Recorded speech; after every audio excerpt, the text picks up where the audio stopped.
Okay, Pak Joni is here. Rahel, how are you, Rahel? Rahel, you have to unmute first yourself. Please unmute yourself.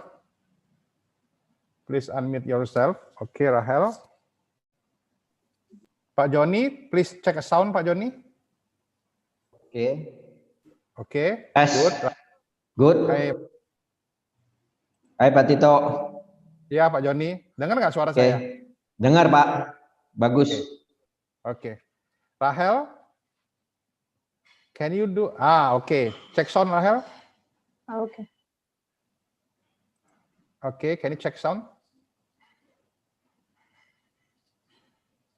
I make you already a co-host. Okay. Rahel, can you give me a clue? Who others will do a presentation and a co-host? Can you check for me? Who already here? Oh, okay. I am checking the participant list here. Yeah, who will do the presentation? Yeah, okay. Okay.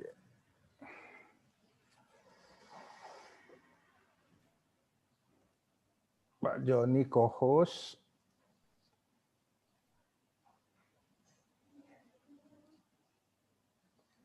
Yeah, I'm going through the list now. Yeah. I think our presenters are not in yet. Well, I think we have more than 10 minutes to wait for their attendance.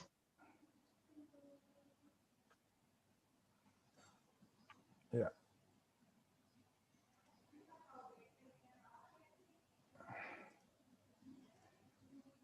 Pak Maris from Kalbe already in.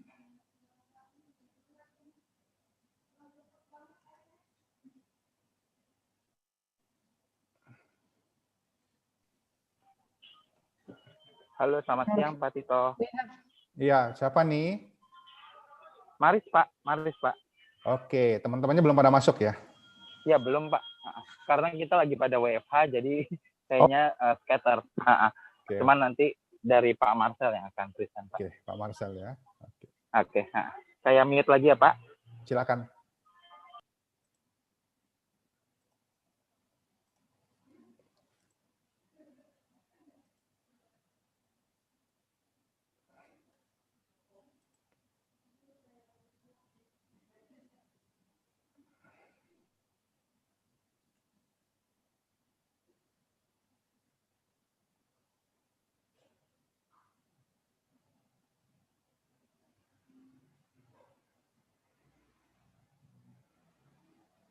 Mr.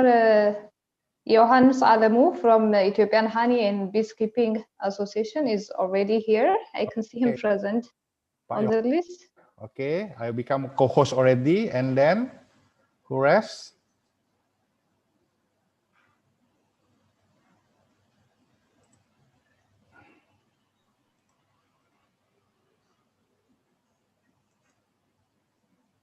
Okay, the Indonesian Bee Association is already just joined, Rahel.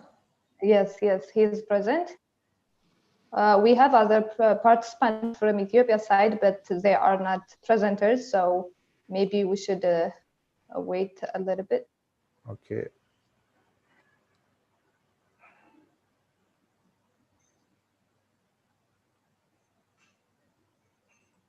People keep joining.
Ini Pak Ius ya, Pak Ius Rodamas ya.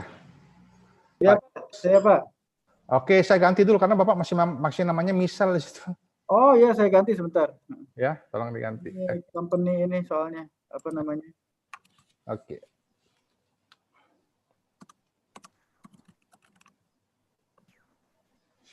Oke Pak.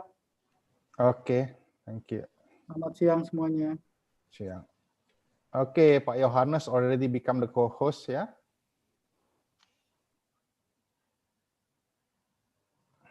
Pak Budi Purwoko, Pak Budi.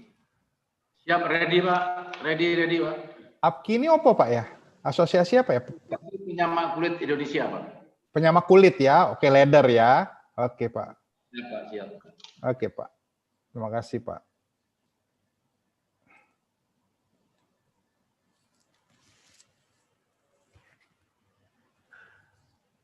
Halo. Iya, iya.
Halo Pak, title-nya salah Pak.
Five minutes to go ya.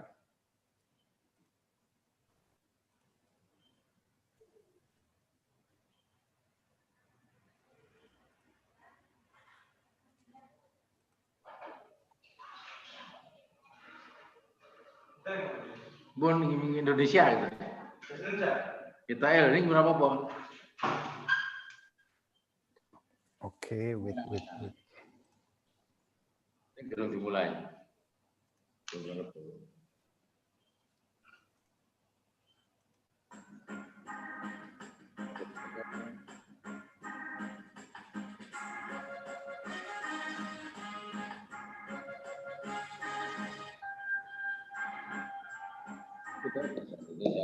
Harus bagian bahasa Inggris. Pak Budi.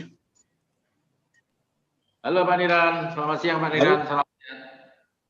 Yang. Ya, siap Pak.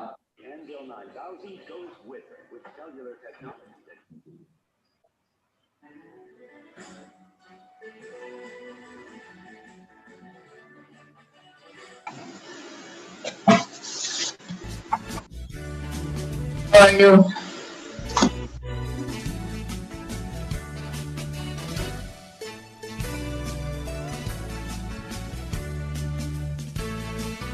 Tito, do you listen? Can you hear me? Di cek yang di waiting room.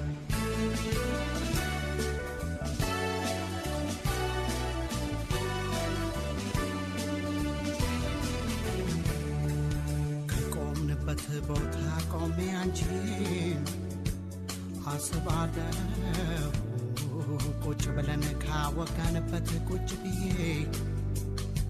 እተክዛለሁ ጫወታና ሳቅሽን አስታውሼ እላለሁ እተክዛለሁ አስባለሁ እንግዲያው አንቺም ከተለየሽ ከራቅሽኝ አስታውሽኝ በፍቅር ከደበቅነው አንጀት ከሆድሽ ውስጥ አታውጨኝ እንዳረሳሁሽን አደራ አንቺም አትርሽኝ አስታውሽኝ አይ ፍቅሬ አሰቤኝ አስታውሽኝ እንደምን ነሽ ኧረ እንዴት ነሽ እንደምን ነሽ ከተሰናበትሽኝ ከሄድሽ ከቆየሽ እጠብቅሻለሁ መች ትመለሻለሽ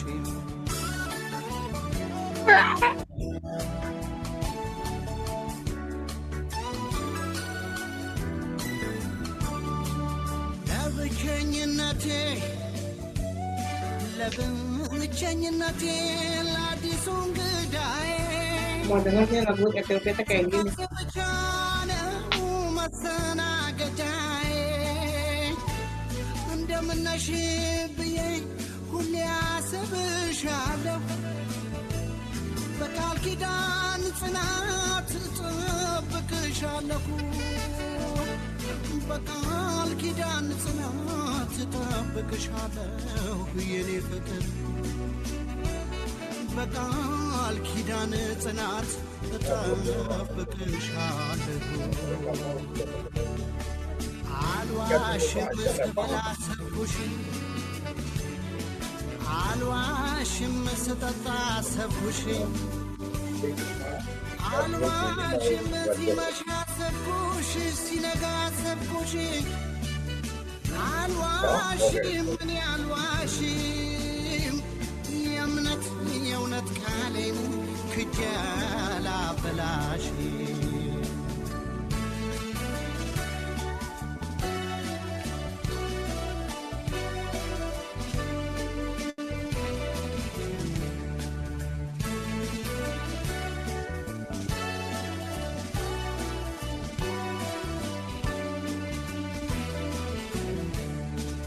ከቆምንበት ቦታ ቆሜ አንቺን አስባለሁ ቁጭ ብለን ካወጋንበት ቁጭ ብዬ እተክዛለሁ ጫወታና ሳቅሽን አስታውሼ እላለሁ እተክዛለሁ አስባለሁ እንደምን ነሽ ኧረ እንዴት ነሽ እንደምን ነሽ ኧረ እንዴት ነሽ ከተሰናበትሽኝ ከሄድሽ ከቆየሽ እጠብቅሻለሁ መች Kan orang sekarang lagi pada ribut ini apa Menteri Susi balik lagi ke DFB di mana kan banyak kamar. Terus gambarnya yang gambar yang dipakai. Selamat pagi Pak Tito. Dengar saya dari Addis Ababa. Yes, His Excellency. Wah. Good morning everyone. Good morning everyone. Pak Irene, good Ambassador Atmasu, my friend. How are you? Fine, fine. Wow. I miss you so much. Yeah. Hope you can meet here again. Will you plan to come to Addis Ababa during the All-Renew or maybe not? Not now, not now. Not now. What about you? We have been expecting you here. Yes. I wish I can join you this month in Jakarta, but most likely not this month, not this month, not next. Hopefully January. So I can meet Definitely. friends. So are you not coming for Bali Democracy Forum? I'll not join them. You will be there, right, in Bali? I am planning to go there, yeah, but I have requested to be physically attend, but still just we are waiting for confirmation. Yes. Enjoy Bali, my friend. Yeah. Enjoy Bali. To miss Bali. Pak Tito, apa kabar? Pak Tito, semua everything's good ya Pak? Very good atas support daripada His Excellency di sana, Excellency Al. Semua kami support. Betul sobat. I also lihat juga Pak Irene itu. Pak Irene apa kabar? Wah, ramai sekali ini. Ramai ya. Oke, selanjutnya Pak Tito, kami menunggu. I'm waiting for the instruction from Jakarta. Siap. Saya introduce dulu Ibu Sarah Mariati yang akan sebagai MC acara ini. His Excellency, saya perkenalkan Bu Sarah. Silakan menyapa His Excellency Al. Ya. Selamat siang, Pak Al, apa kabar? Baik, kabar baik Bu. Sehat selalu di sana ya. Yeah, that's right. Mudah-mudahan baik semua kita. And also I like to say good morning to my colleague, official from Ethiopian government, especially from the Ministry of Foreign Affairs. Thank you for joining us, my dear colleagues and friend excellencies, and of course my best friend in Jakarta, Ambassador Atmasu. And I believe that our friends in Ethiopia from the Ministry of Foreign Affairs are joining us, and I really appreciate. Thank you very much for your time and for the togetherness for this very important forum. Thank you very much. Thank you very much, Mr. Al. Excellency Atmasu dari sini juga Bu Sarah, tentu udah dengar friend ya, very Excellency Atmasu. Hello, good morning. Excellency Atmasu, how are you? Fine. Good morning. How are you? Nice to meet you here. And so long time ago. Here, Namika, how are you, John? Good afternoon, Tito. Selamat siang, Pak. Selamat pagi, Pak Dubes. Selamat pagi, Bu. Apa kabar? Baik. Good afternoon, Ambassador Atmasu. Yeah. Hello. Hello. How are you, Excellency? Fine. How do you do? I'm good. Nice to meet you. Nice to see you physically. We also hear from the Ministry of Trade, the Director of the Export Development. Siapa Bu Sarah? Di sini tamu spesial. Pagi, selamat siang Pak Tito. Marolop Nainggolan. Halo, selamat siang. Ya Bu Sarah. Salam sehat selalu Pak Marolop. Ya Bu. Good afternoon, Mr. Atmasu. Yeah, good afternoon. How are you? Good, sir. Export Development will bring the perfect presentation. I already got the presentation and it's very wonderful presentation that can evaluate what we going to do next. The business between Indonesia and Ethiopia. Ini masih masuk terus nih, gimana Bu Sarah? Waktu menunjukkan 13:13 past 4 minutes, but people still keep coming. We wait. I think maybe you should start, Tito. So we start on time because there are so many, people already. No? Yeah.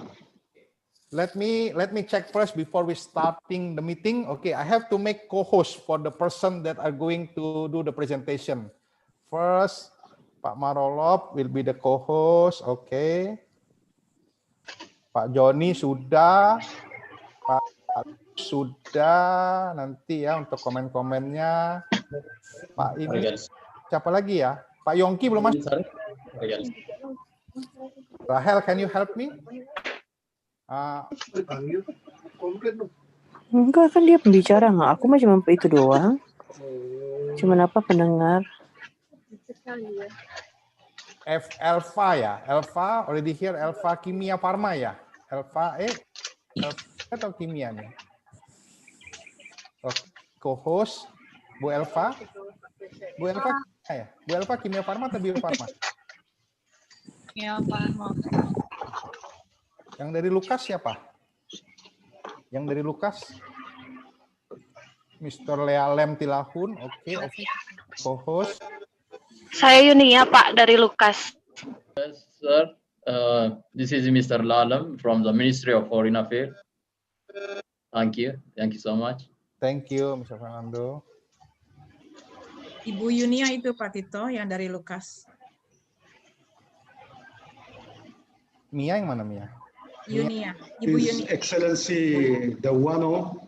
Please speak, Miss Yunia. I'm Yunia from Lukas. Okay, to be co-host ya Pak Tito. Yunia. Oh, Yunia Lukas Jaya, oke. Oke, Yunia Lukas Jaya. Lalam. Yes. Dewano የለም እንዴ? የሞከረ ነው ትንሽ ኮኔክሽን እንትን ነው he's in his way. አምባሳደር ገብቻለሁ። ኦኬ ታንክ ዩ ሄሎ ጀምራችኋል? አይ ገና ነው ሰው እንትን እያሰባሰብን ነው። ኦኬ Mr. Tewats will be co-host because we went to presentation.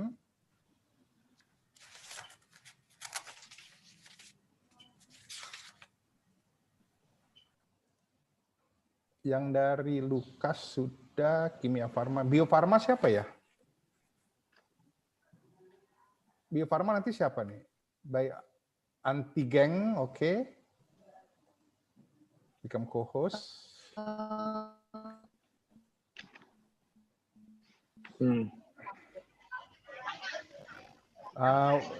From His Excellency Ambassador Dewano Kedir office, already he is in.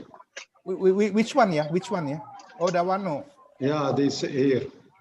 His Excellency, how are you? Hope everything is good over there. How are you? Greeting, brother. How are you? Yeah, thank you for joining this meeting, His Excellency. Thank you so much. Morning, Excellency, Ambassador Dewano. I like to greet you this morning. How are you? Here, I'm in Adi. Ambassador. Hello, brother. How are you? Long time. How come that we have to connect through Jakarta? So we have to connect directly here in Addis Ababa. Oh my God, Ambassador, how are you, brother? Good. I am good. Hopefully, also, Ambassador. You hopefully also are good and well. And yes. We have to have a meeting. We have to. I will invite you for lunch or dinner in my residence. Forget about the Ambassador Atmasu in Jakarta because he's far away. I don't want to invite him. So let's call each other in the range. I love that. We can do that. Yes. I will invite you, Ambassador Dewano. Okay, so very, very nice meeting you through this webinar. And also, I like to say hello to my friend Lealem. How are you, my friend Lealem? Yeah, Lealem is now acting Director General for the Trade and Tourism Director General. Very good. Greet him. Yeah, I'm online. How are you, Excellency? Yeah. Yeah, thank you. I hope you meet you soon in my residence. I'll invite you. Yeah. Thank you. Thank you, Pak Tito. Go ahead, Pak Tito. You are checking next now, please do. Yeah. Okay.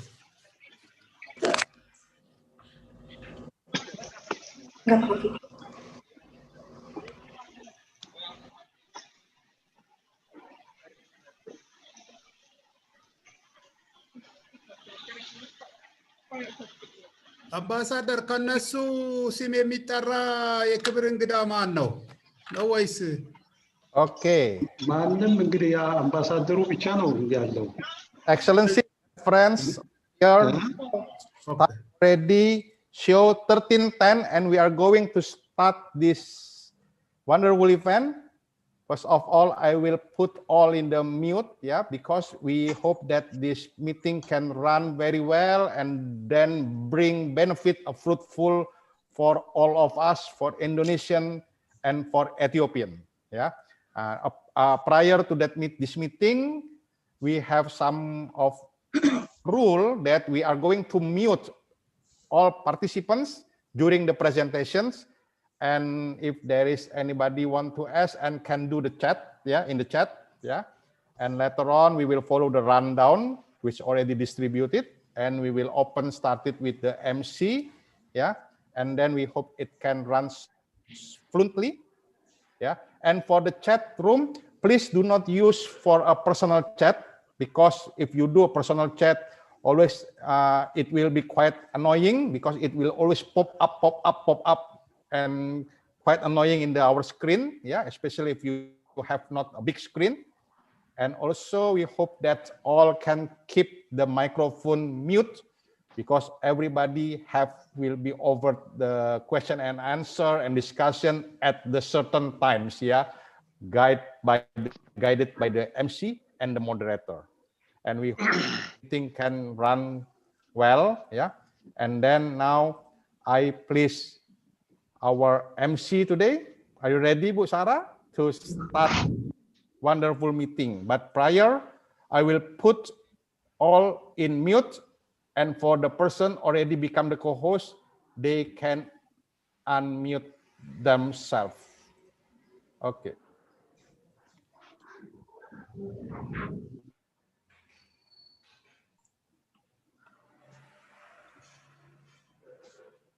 Okay, Sarah, please.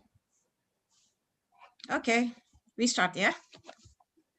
Bismillahirrahmanirrahim. Assalamualaikum warahmatullahi wabarakatuh. Good morning, Addis Ababa, and good afternoon, Jakarta. Welcome to all participants to the first Indonesia-Ethiopia Business and Trade Meeting 2020.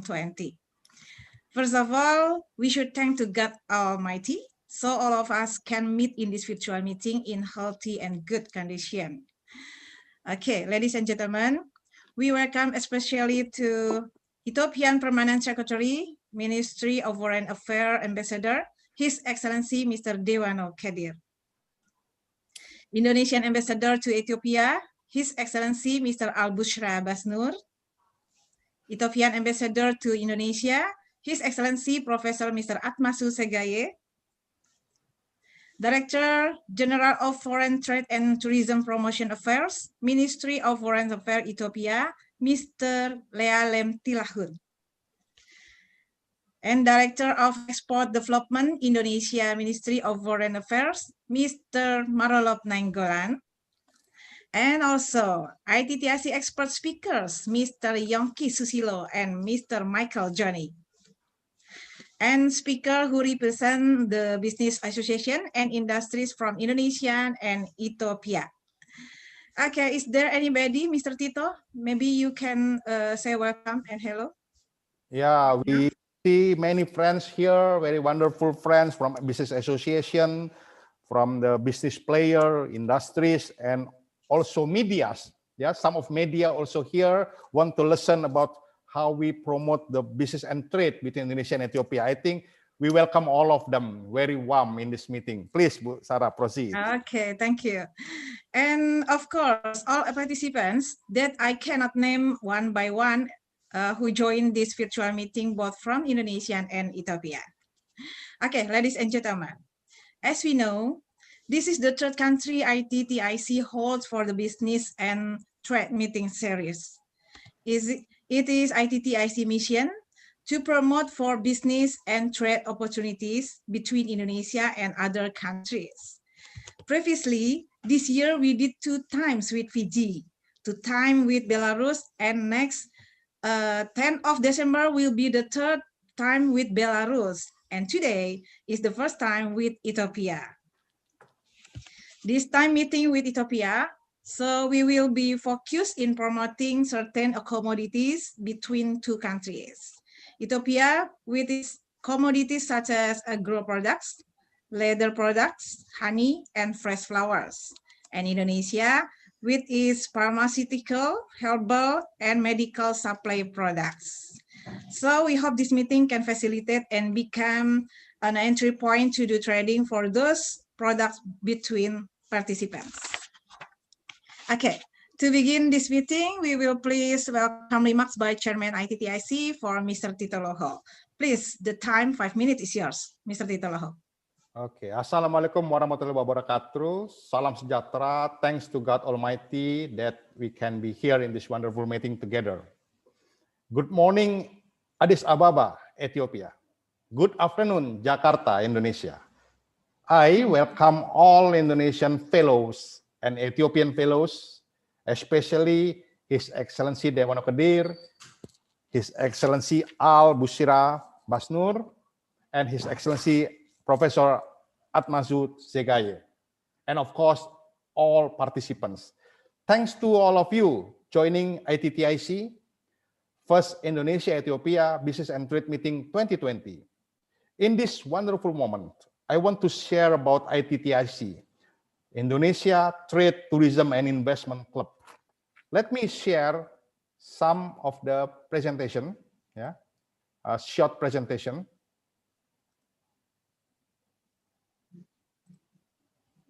Okay. Okay, is there Pak Busara for the presentation? Okay. This is the ITTIC. We want, based on multi-sectors, multi-experts, we have to one goal, to promote business and trade between Indonesia and all over the world. Briefing about Indonesia business opportunity. Yeah, this is the logo of the ITTIC. Yeah. The eagle with the logo and the name Indonesia Trade Tourism Investment Club. And this is our tagline. Yeah, Indonesia, brief the world. We mean that Indonesia is a huge country, huge nation, want to brief the world about the business and opportunity can be carried between Indonesia and other countries. This is our website. Yeah. www.ittic.co.id. Yeah, this is our website. And how to register in ITTIC system? Who should register? Who want to first export to overseas, especially Indonesia companies? They can register freely in ITTIC system, and we can facilitate and support them. And then, who want to sell product to Indonesia, to import product to Indonesia, especially for the overseas companies, also can register in this website. Yeah, please just visit this website, ittic.co.id. Yeah, this is the website, please. And we can give you provide the services online and offline. First is business matching, some like that we do it right now. Product promotion, we have the catalog and directory. We have the branches in almost all regencies in Indonesia. We can help you to the market study, Indonesia market study and overseas market study. Yeah, and we also can help doing the representative office in case of you want to try the market, you want to try to invest. We can support as a representative office, and of course we also can support in trade facilitation, such especially in logistics system. Yeah, thank you. That is what ITTIC. You can visit the YouTube. Yeah. We call it as the channel of the IBTW, Indonesia Brief the World. You can source it in YouTube, or you can find it in social media, in Facebook, very updated. The ITTIC, Indonesia Trade Tourism Investment Club. That's what we are and how we can help you. Okay, that is my short welcoming remark, and please Bu Sarah to carry it on. Okay, thank you, Mr. Tito Loho. So clear. So now we go to the next agenda. Will be the welcome remarks by Indonesian Ambassador to Ethiopia, His Excellency Mr. Al-Bushra Basnur. Mr. Al-Bushra, the time is 10 minutes for you. Please unmute first. Mr. Excellency Al-Bushra, could you please unmute? Yeah. Okay, can you listen? Okay. Yes. My voice, okay. Yes. Thank you very much, Ibu Sarah. Assalamualaikum. Bismillahirrahmanirrahim. His Excellency Ambassador Dewano Kadir, Permanent Secretary for Business Diplomacy, Ministry of Foreign Affairs of Ethiopia. His Excellency, my good friend Ambassador Atmasu Segaye, Ambassador of Ethiopia to Indonesia. His Excellency Mr. Lalem Tilahun, Director General of Foreign Trade and Tourism Promotion Affairs, Ministry of Foreign Affairs of Ethiopia. Mr. Marolop Nenggolan, my good friend, Director of Export Development, Ministry of Trade of Indonesia. My good friend, Pak Tito Loho, Chairman of Indonesia Trade, Tourism and Investment Club. Indonesian and Ethiopian business community, my dear ladies and gentlemen, participants of today's online business and trade meeting. Good morning from Addis Ababa. Good afternoon for friends in Indonesia. First of all, I would like to convey my appreciation to my good friend, Mr. Tito Loho, and his team from Indonesia Trade, Tourism and Investment Club for the great initiative and excellent arrangement of this very important business and trade meeting between outstanding business actors from Indonesia and Ethiopia. Why it is important?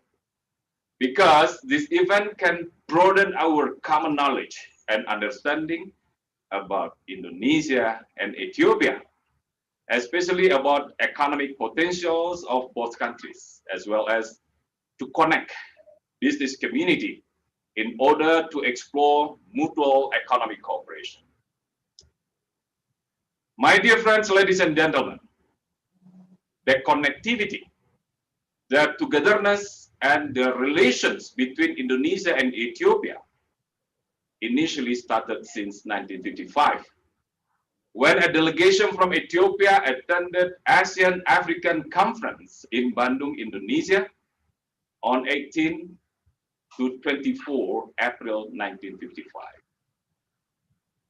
6 years after the conference, in 1961, Indonesia and Ethiopia officially established diplomatic relations. The Embassy of the Republic of Indonesia in Addis Ababa, where I am now, established in 1964. And the Indonesian Embassy in Addis Ababa is the only embassy of ASEAN countries in Addis Ababa as of now. And as far as I know, the Embassy of Ethiopia in Jakarta is also the only Ethiopian embassy in ASEAN countries. It clearly shows that our two countries have very strong relations and cooperation. If we look in economic cooperation, especially trade, based on Indonesian statistic, total trade value between Indonesia and Ethiopia in 2019 is 72.1 million US dollar. But I strongly believe, and we strongly believe, that number does not reflect total potentials of our economic cooperation. Well, in terms of investment, there are now 5 Indonesian companies investing in Ethiopia. The 5 companies are Salim Wazaran Yahya PLC, manufacturer of Indomie. Peace Success Industry Manufacturer of B29 soap. Sumbiri Intimate Apparel PLC and Century Garment PLC in garment sector. And also Golden Sierra Abyssinia soap manufacturer. Dear friends, ladies and gentlemen, as many of you noted well, since my arrival in Addis Ababa as Indonesian ambassadors in March 2019, I and my team in Addis Ababa, together with my good friend Ambassador Atmasu of Ethiopia and his team in Jakarta, continuously promote better and stronger connection and cooperation between Indonesia and Ethiopia, not only in business sector, but also in social and cultural affairs. We strongly encourage people-to-people contact, the program that create better understandings between our two nations. And of course, today's business and trade meeting will expand, strengthen, and enrich our knowledge about each other's potential and opportunities. Finally, my dear friends, and more than that, I hope this meeting will not only a forum to listen to the prominent speakers, but also a forum where or from where we can sign many business agreements. Enjoy the meeting. Thank you. Wassalamualaikum warahmatullahi wabarakatuh. Waalaikumsalam warahmatullahi wabarakatuh. Thank you very much, Excellency Mr. Abushra Basnur, for welcome remarks. And then next will be the welcome remarks by Ethiopian Ambassador to Indonesia, His Excellency Mr. Atmasu Segaye. The time 10 minutes is yours. Mr. Thank you very much. Good morning, Addis Ababa, and good afternoon here, Jakarta. Well, His Excellency Ambassador Dawano Kadir, Permanent Secretary, Ministry of Foreign Affairs of the Democratic Republic of Ethiopia, His Excellency Ambassador Absura Basur, Ambassador of the Republic of Indonesia to the Federal Democratic Republic of Ethiopia, Mr. Tito Lo, Chairman, Indonesian Trade, Tourism and Investment Club, dear participants, on behalf of the Ethiopian Embassy, I would like to extend my online greetings and welcome you to the first Ethiopia and Indonesia Business and Trade Meeting 2020. This business meeting is organized by the Ethiopian Embassy in Jakarta, Indonesian Embassy in Addis Ababa, IITTIC, PT Amatra Multi Synergy, and PT Tender Indonesia. This business forum, being first of its kind, is aiming at enforcing the very strong, the very growing friendly relation between Ethiopia and Indonesia. It is also the first kind of virtual meeting conducted during restriction of people movement because of COVID-19. I hope that this online meeting will enhance the trade and investment cooperation, which have been slowed down for almost a year due to the pandemic. It is also my strong belief that both Indonesian and Ethiopian investors shall benefit from this important business meeting, as it creates a unique opportunity for new networks and acquaints the Indonesian investors and traders with valuable insights about business opportunities in Ethiopia and the vice versa. So I do have a PowerPoint presentation. Maybe I will use only my 10 minutes.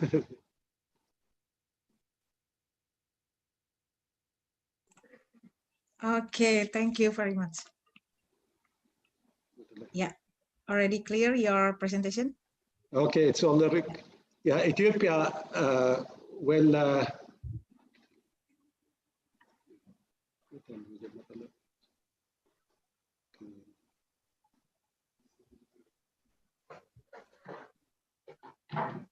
well, definitely, just Ethiopia is it has a very clear strategy for economic development. So most of it has average annual growth rate, and the manufacturing sector is growing. There are priorities in Ethiopian investment sector, like apparel and textile, metal, energy, construction, material, pharmaceuticals, in the area of apparel, laser and laser products, agro processing, and industrial parks.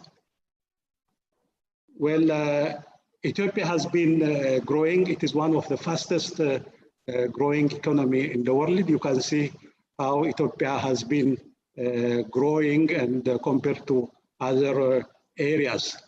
And also the FDI flow is increasing from time to time.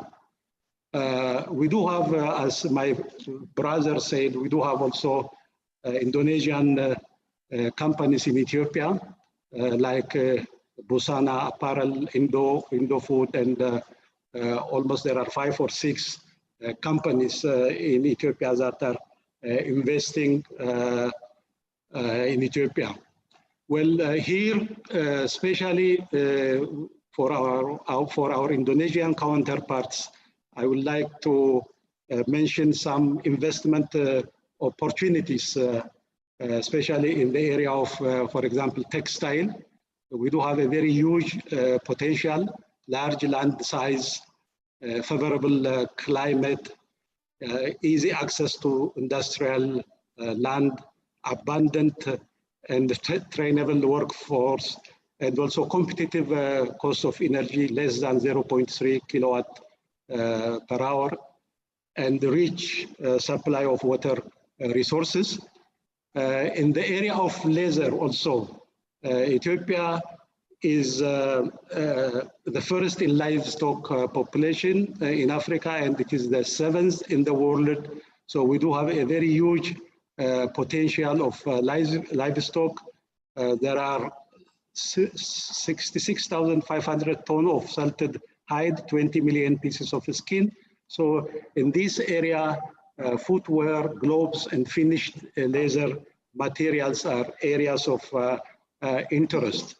The other very important is agro-business. Ethiopia has one of the largest livestock production in the world. I have mentioned this one. And also Ethiopia is the birthplace of coffee Arabica. And there are so many horticultural products, fruit, flowers, vegetables, herbs, cotton, palm tree, rubber. So these areas are, again, very interesting area for investors in Ethiopia, especially Indonesian investors. The other very area is pharmaceuticals. I'm sure that there are so many pharmaceutical companies here. Ethiopia is the first African country to develop a strategy, a national strategy for pharmaceutical manufacturing. The government encourages cluster, state-of-art industrial park in specialized areas, especially in Addis. We do have Kilinto Industrial Park. The pharmaceutical sector is growing. There is opportunity to serve the African market by locating in Ethiopia.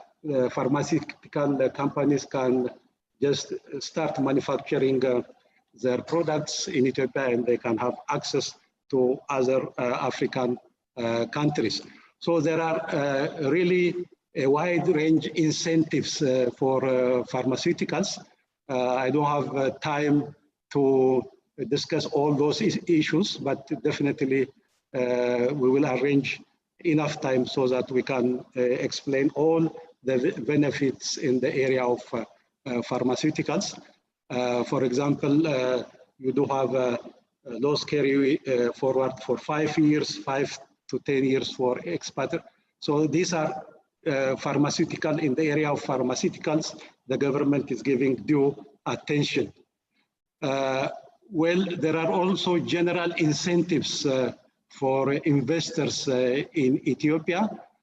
Definitely, Again, we will, since the time is very short, I cannot present all those investment incentives, but I just am very much excited by this online meeting. It gives an opportunity for both Ethiopian investors and Indonesian investors to know each other and to see the potential so that our two societies can benefit. Finally, I will thank His Excellency Ambassador Dewano Kedir, Permanent Secretary, Ministry of Foreign Affairs of the Democratic Republic of Ethiopia, for his presence and the remark, for giving his remark in spite of his tight schedule and a lot of many other preoccupations. Thank you very much. Okay, thank you very much, His Excellency Professor Atmasu Segaye. And next will be the remark speech by Ethiopian Permanent Secretary, Ministry of Foreign Affairs, His Excellency Ambassador Mr. Dewano Kedir. The time, 10 minutes is yours.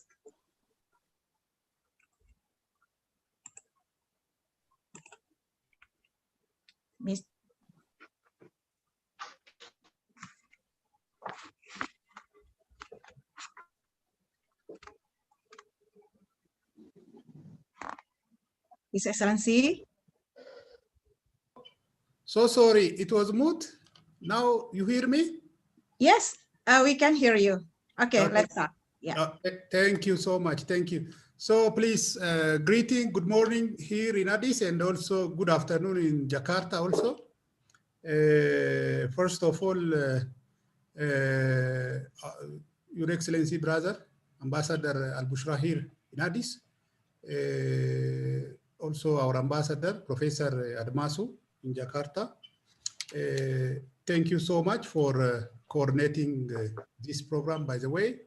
And I want to appreciate those who are involved in coordinating and organizing this program. And also my greeting to all of you who are here on this webinar. And in fact, about the Ethiopian, our ambassador, Professor Admas already have said, but I want to say something. I think the relationship between Indonesia and Ethiopia is deep-rooted, long time. We have a long history of friendship and a good relationship with Indonesia, which we have to, in fact, strengthen it. Though we have a positive relationship, very good relationship, but we have to strengthen, we have to deepen it with economic tie, be it a trade or be it an investment.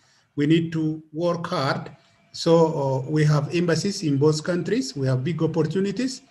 And the point, in fact, as our presentation will continue about the opportunities in Ethiopia, but I want to stress that Ethiopia is a very big country. Those of you, brother and sister from Indonesia, I want you to note that Ethiopia is the most populous country in Africa, the third populous country, more than 100 million people. I know Indonesia also highly populated, more than 270 million people, which is a big opportunity for business person, be it an investment or trade. This is a huge opportunity. And also, Ethiopia is also the headquarter of Africa, having big, by the way, diplomatic community also. And also we have the best airline connecting all of Africa and Africa with the rest of the world. So there is a big opportunity for the business person to do business both in Ethiopia and also in Indonesia. So we need to tap that as a government. We will facilitate, we will support the business person whom are interested to do business either as an investor or a trader between our countries. So please tap on those opportunities.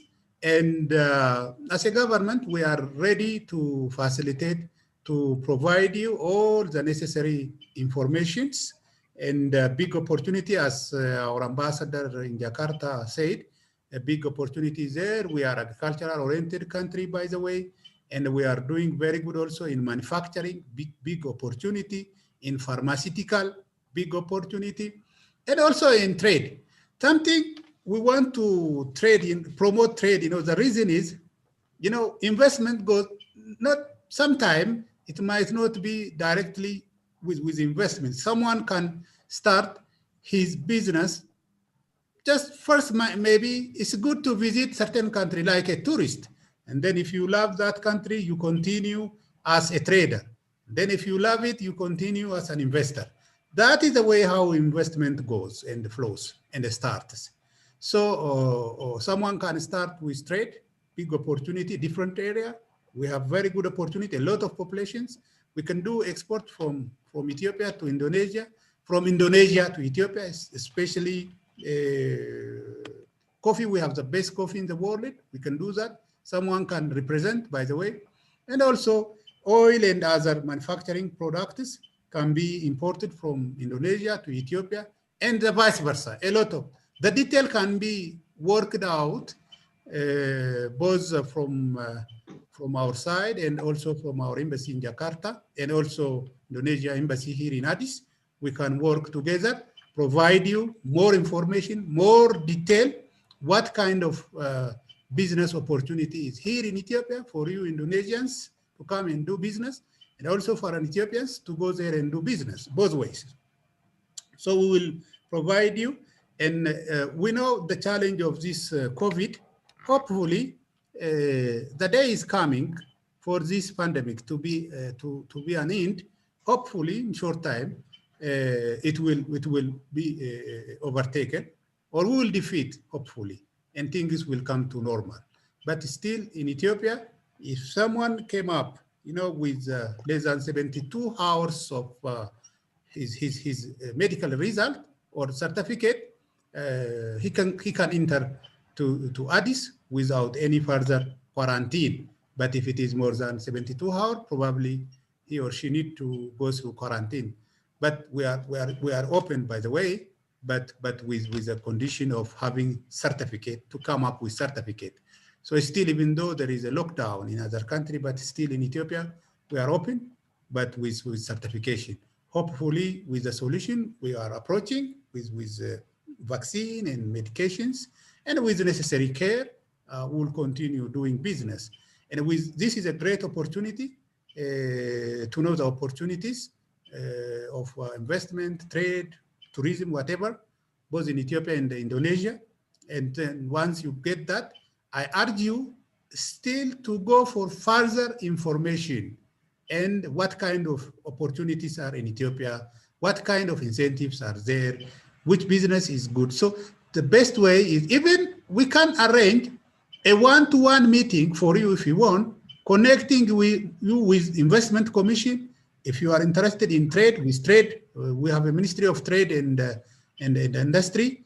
We can organize specific area, specific interest. If you have that kind of interest, you can approach our embassies here in Jakarta, and then we can arrange a webinar, even on one-to-one basis, for the information you are demanding. So once you have full information, once you are acquainted with those information, that is the way how you can proceed. That is my advice to business person. And the same from Ethiopian side, if you want more information, if you are interested in any kind of trading business or investment opportunities, please approach us. We will facilitate, we will support you. And the Indonesian embassy here also will support you, we will help you in providing you information so that we can work together. I hope this is a beginning, but this will not be, hopefully, the last one for this year. We will continue in different way. Such kind of engagement is extremely very important in providing information, and we'll continue, we'll support you, we'll help you. Please come to Ethiopia. There is a big business opportunity. And also, you Indonesian brothers and sisters, receive Ethiopian for business opportunities, and a lot of opportunities, as we have very huge population. Whenever there is a big population, there is a big opportunity. That is how I believe.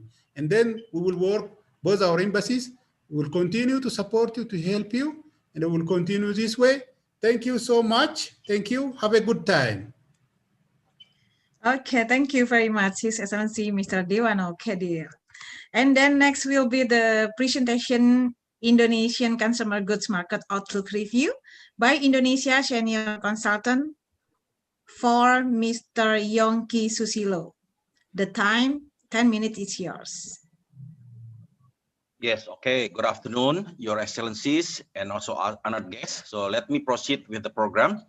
So thank you for inviting me. So let me share you about Indonesian market so you can better understand about the Indonesians consumers and also the behavior, etc., etc. So big opportunity for Indonesia, as has been mentioned before. Yeah. Okay. My subtitle of the presentation today is about a big country that very big in terms of the consumptions, basically. So, but it's always hard to predict about the trends. Yeah. So that's why the title is Unpredictable. Okay.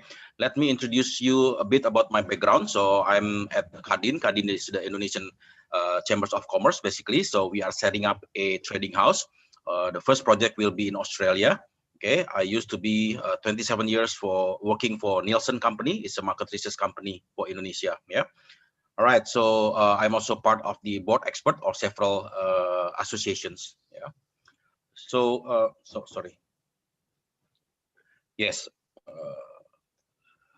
So basically, let me explain you about what's happening with Indonesia. Of course, we have a stable growth. Basically, it was higher in the past, like above 6%, but recently it's only like 5%. Okay. And however, we have been hampered by this COVID-19, but we are pretty optimistic that next year we will hit back about 5%. Yeah. However, we Indonesians believe that we can grow above 6%. Okay, so we really have to work hard. We have to collaborate with a lot of country to increase the trade, basically. Let me explain you why we were only like 5% in the past few years, basically. Number one, because of the global situations. Yeah, is the price of the coal, the CPO, and the rupiah depreciations was declining since the 2011 2013, basically. Yeah, so we are recovering actually basically a little bit in the 2016. However, we kind of having this W trend growth, basically. Yeah, we have not moving up faster than that, basically. Now the composition of Indonesian economy, like this chart here, basically. So almost like 58%, 59% contributions come from local consumptions. Okay, it's a huge on local consumptions. The second largest will be the investment, basically. Yeah. Now the later will be like government spending. Yeah, export import is very little, so that's why we need to do much more trading here, basically. Yeah. All right. So Indonesian consumer confidence actually always in the top 5 of the highest top rank, basically, the global rank, basically. Yeah. But recently it was sliding down, especially during the COVID, basically. Yeah. So among, I think Asian has been very well known as the most confident consumers. Yeah. Because they seek a big future, a good future, basically. Yeah. All right. So recently Indonesia was fell down into the 10th, basically, and the 10th of the global consumer confidence. Now, this is very important. Yeah. So in our demography, we have this what so-called low class, middle class, and upper class. Our upper class is still very small, basically. Yeah. Our historically low class has been the majority, but however, since the 2010, the largest portion is the middle class. Okay, so we divide the middle class into 3 again. Okay, the low middle class, the mid middle class, the upper middle class. Today the majority is the low middle class. Yeah, so that's why they just shift from low class to low middle class, basically. Now we are waiting for the development of the mid middle class. That will happen when the economy is growing again today. Yeah, so the demand will be different. Okay, demand will be a bit higher. Yeah, the purchase power will be higher, basically. Yeah, so we still have stages, layer of growth, basically. All right. So in terms of the age of the population, we are consist of young populations. Yeah, majority like 29% is under 15 years old. So it's a huge market for many products, basically, and for them to be big consumers in the future. Now 70% under 40 years old. So this is a young country, basically. So this is will develop later on. Our population growth is also quite okay. Yeah, it's a 1.5% basically. So it depends on the islands basically. So Java will be the most populous one. Yeah, but still have a high growth of population also. Yeah, despite it's still despite its advanced island basically. Yeah. Now a lot of studies show that Indonesian's market will be almost like tripled or quadrupled basically in the future. This study comes from McKinsey that project Indonesia will be almost like 2 trillion market basically. Yeah, so this will be a very good market for consumer goods. Yeah, so that's why a lot of consumer goods move to Indonesia to market their products basically. Yeah. Now let me explain to you what we should offer to Indonesia. Yeah, if we are living in 2015, that's one decade from 2005.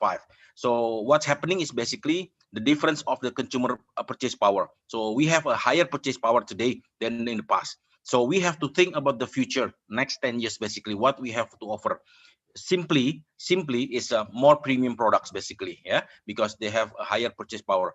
And you can see also about the urban populations. Okay, in the past urban was 40%, so the largest is the rural population, but today is 50-50. In the near future will be the other way around. So urban population, it means what?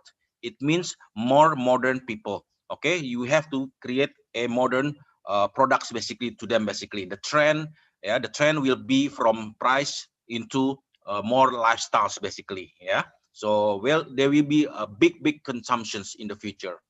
Now let me explain to you about what is premium. So our middle class is much different from the middle class in developed country like United States or Western country. No, it's different. Okay, so so basically in the past, because of the switch from low class to the mid class, so it's the different cars. Okay, so the cars like 100 to 150 million rupiah, but today the one that boom is above that class basically. So it's between 200 to 300 million rupiah basically. So it shows that the people is moving up into the next level of consumptions. Okay, same with the coffee. Used to be cheap sachet coffee, but today is a lifestyle coffee. Yeah, so everybody is creating the next premium. So you have to remember, if you want to market, you have to create the next premium, but with the price of affordable. It's not cheap, it's not expensive basically. Yeah. Okay, so you have to understand about the 4 pillars, the 4 fundamental forces of changes in Indonesia. Number 1, changing face of the consumer. Yeah, so it's a higher income middle class, the trend. Yeah, and then woman explosion, so husband and wife working, more money in the household basically. Millennials, but today we are not talking about millennials anymore, we're talking about Gen Z. Gen Z is the largest population today in Indonesia and also the world basically. So we have to learn about their consumption and behavior. Number 2 is basically pattern of personal consumption. They demand convenience. They demand health and wellness basically. High brands, so you have to create good brands to them. It's a bit lifestyle. Yeah, shift in discretionary spending, more money towards non commodity basically. Yeah, however, yeah, only during 2020, so everybody focus on commodity basically, focus on the most important, which is foods basically. Yeah, basic foods. But later, supposedly next year basically, after we find solutions on the COVID-19, they're going back into the normal trend basically. Yeah, now in terms of retail, they are focusing on shopping experience. Yeah, you know the experience. Yeah, five human sensory basically. Now technology, now this is a very important role basically. So Indonesia moved into mobile world digital. Yeah, profile basically, they are a big player in terms of social media, Facebook, WhatsApp, and then Instagram, YouTube, then etc. So when you want to market, you have to use that social media. Yeah, is driving the consumptions. Okay, like I said before, urbanization. Yeah, urbanization means the semi-urban becoming urban basically. So there will be more urban cities in Indonesia basically. So that also give a different a challenge, yeah, in terms of distribution basically. Yeah, now that's why when you want to enter Indonesia, you have to work out with so-called distributors. So okay, so it's very important rules. These distributors basically pick the right distributors that fit your products basically, food, non-food, and etc. etc. Now, I also want to stress to you that this is the reality that we are moving from a quantity and price orientation consumers into quality and experience. Okay, we are living the conventional way, like department stores, hypermarket, mini market, street market, etc., etc. They have to evolve or revolve, basically. Yeah. Now we are in the red area right now today, where we see that malls are mushrooming. Yeah, malls are growing very fast in Asia. It's a lifestyle. Okay, consumer durables, gadgets, etc., etc. Sports is not for healthness for Indonesia. Sport is a style. They buy things expensive way to show their friends, group, etc., etc. Okay, lifestyles, fashion, culinary is huge, basically. So you will find variety good restaurants today. Yeah, we are going into the next stage, but we are still far away. Okay, luxury brands, etc., because the segment is still small, basically. So remember, you have to provide a quality product and wrapped with experience, basically. Yeah, to have a success or fast success, basically. Now this is what I collected during the years, basically. The purchase power, GDP per capita, basically we are at 4,000 today. We supposedly 2020 we should be in the 6,000 US dollar per capita, but we got stuck basically in the last 4 or 5 years, basically. Yeah, but I'm sure that the years ahead we are moving again. So we are moving from supply driven market into market driven. You have to understand marketing, and the future will be what I call imagination driven. You have to create you have to realize the imagination of the consumers, yeah, to be success, basically. So okay, now this is the behavior. If you want to distribute Indonesians to Indonesians about on FMCGs, basically, hypermarkets, supermarkets, mini markets, we call it modern trade, basically. So mini market is the one that boom in Indonesia. So proximity retail, their location is very close to the residential area, yeah, close to the consumers, basically. Now traditional stores, 3.5 million traditional stores in Indonesia, huge. So still dominant in Indonesia, basically, for FMCG. Yeah, wet market, this is for fresh vegetables, meat, fish, etc., etc. So still huge. Yeah, traditional wet market here. But the next evolution will be the vegetable vendors. So this is a vendors that are going around within the complex of the housings, basically. Yeah, so much convenient for the working mothers, basically. Yeah, so the share of modern market is only about 30%, and then the rest is about general trade. Now you ask me about what about e-commerce? E-commerce is still small here, basically. Okay, still small. So I don't want for you to bet a lot on the e-commerce, basically, for FMCG. Okay, FMCG is for the lifestyle product, basically. Now in terms of regional, I show you here, basically. So the largest population is the largest consumption will be Java. So if you want to go Indonesia, attack West Java first. Okay, that's the largest population. Okay, after West Java, then you go to East Java, because East Java is also the hub for the East Indonesia, basically. Yeah, then you go to Mid Java, basically. Once you already dominate the Java, that's already a huge market, basically. Then you go to the next neighboring islands, which is Sumatra. Then you go to Kalimantan. Yeah, the rest will be go to East Indonesia. East Indonesia is one of the most growing one also, because the president of Jokowi also put special attentions to put East Indonesia in a high gear of growth, basically. Yeah.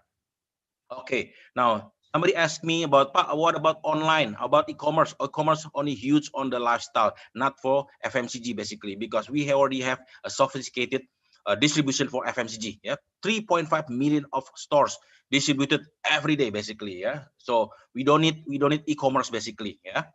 Now if you want to sell fashion, you want to sell electronics, we sell health and beauty, mom and baby products, home and living, then you can go to e-commerce.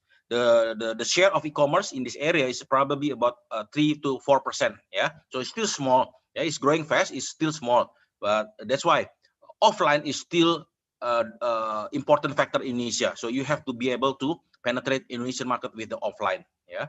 Now this is my last chart, almost like my last chart. Indonesia's consumptions and retail, basically, we have a seasonal, yeah, a cycle in every year, basically. The beginning of the year usually is the lowest growth, basically. Why? It's the rainy season. Okay, so it's discouraged people to go out and then buy things, things like that basically. And it's the beginning of the year, so the mother are concerned. You have to save money to pay for the schools of their children basically. Yeah.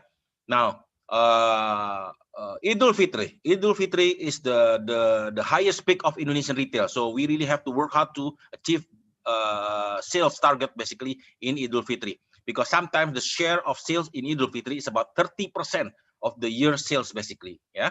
Now after Idul Fitri, usually it slow down. Okay, people running out of the money, most of the money basically. But then it's picking up again. Okay, set up a new standard, a new stage for the next year basically. So the rest of the year it should be a good growth basically. Yeah. All right. I was talking about Indonesia, yeah, the market of Indonesia basically. So it's very huge, young, and attractive, and it's moving. Okay. Now, we also producers of huge product basically. So we, Kadin, at the Chambers of Commerce, we are setting up a online B2B and also an offline later on basically. So we are ready to trade, yeah, because Indonesia is one of the coffee capital. So we will have a big and attractive catalogs of coffee and chocolates basically. Yeah, we are also offering spice luxury. We are having best quality spice ready to trade basically. Yeah. Infinity, so we almost like infinitely have a tea products basically, yeah, from west to east basically, and also maritime basically, yeah, ocean treasures. We have seafoods, yeah, we have a lot of things basically. But also don't forget that we are moving into fashions, the creative economy basically. So we also have plenty of manufacturers and designers of fashion and shoes, and also woodcraft, furnitures, etc., etc. So these are ready, yeah, to be our inspiring catalogs basically to the world, yeah, basically. So hopefully with this almost very short presentation, you have a picture of Indonesians, a deep picture how to trade basically. Yeah, thank you so much. Okay, thank you very much, Mr. Yongki Susilo. And then next will be the presentation title, Foreign Trade and Investment Potential of Ethiopia, by Acting Director General of Foreign Trade and Tourism Promotion Affairs, Ministry of Foreign Affairs, Ethiopia, for Mr. Lea Lem Tilahun. The time, 5 minutes, is yours, Mr. Lea Lem. Thank you, Sarah. Thank you so much. Dear Excellencies, invited guests and participants, all the protocols observed. Thank you so much. And I will present on the foreign trade and the investment potential of Ethiopia. There is a very brief presentation. Could I share it, please, Sarah?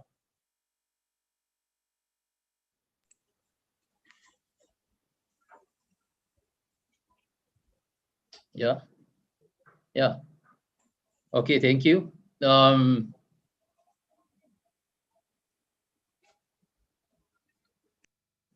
To start with, as you know, Ethiopia is the second most populous country in Africa after Nigeria, with a projected population of over 110 million. The country is located in the Horn of Africa, with the government structure of parliamentary republic. The country has got 10 administrative regions, 2 self-governing city administrations, which are Addis and Redwa.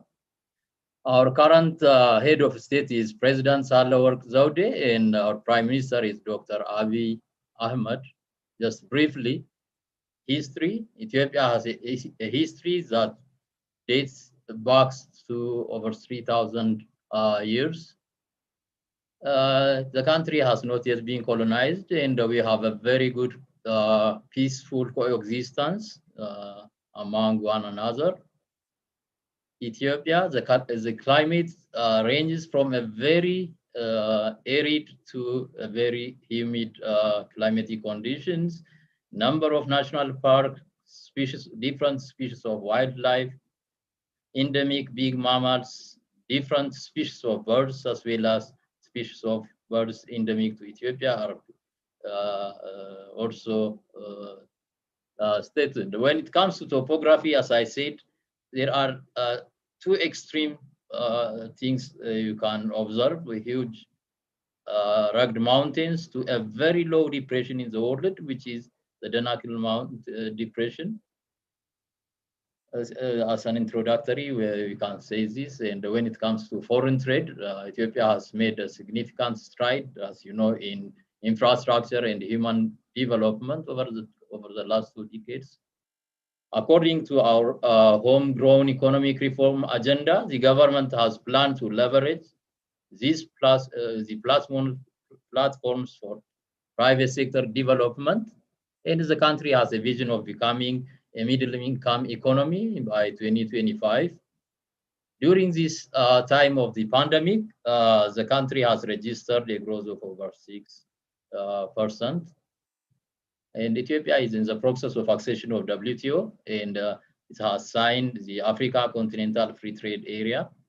And there are a number of potential market opportunities, such as the Africa Growth and Opportunity Act, as well as the EU, everything but arms scheme can be stated.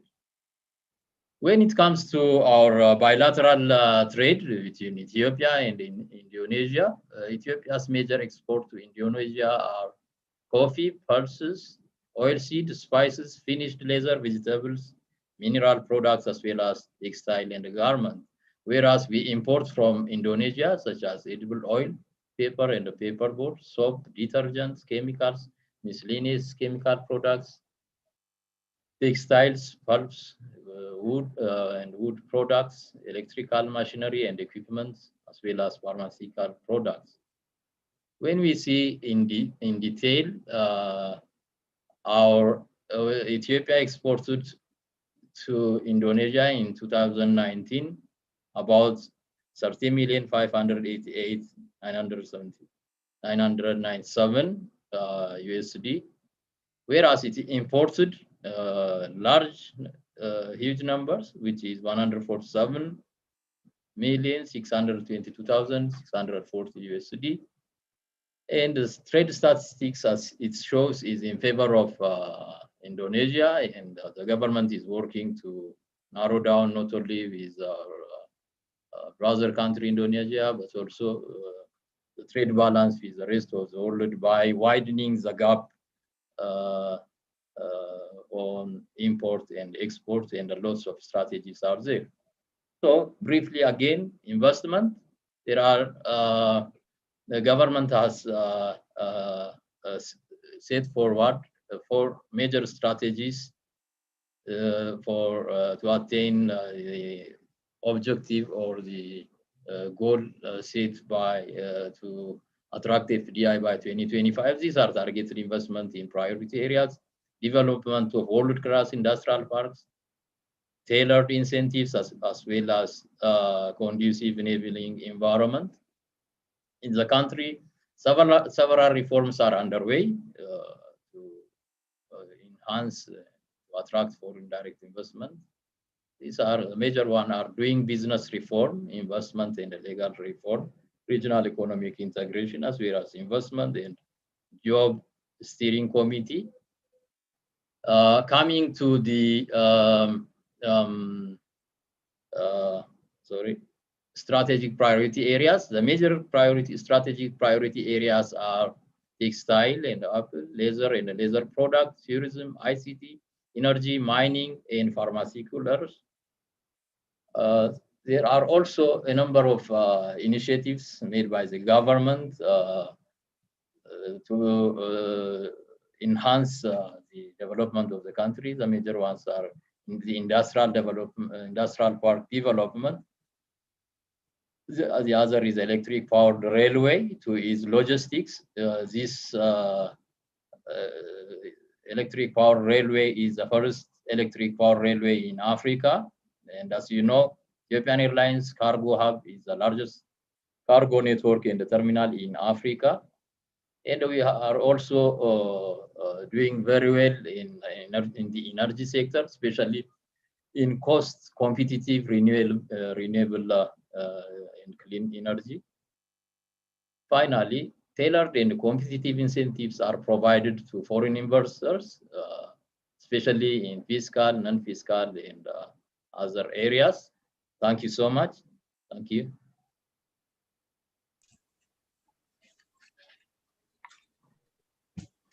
Okay, thank you very much, Mr. Lealem Tilahun.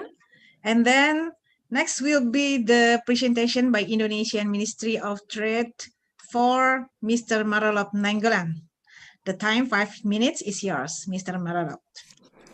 Thank you, Ms. Sarah. I will try to make it 5 minutes. Yeah.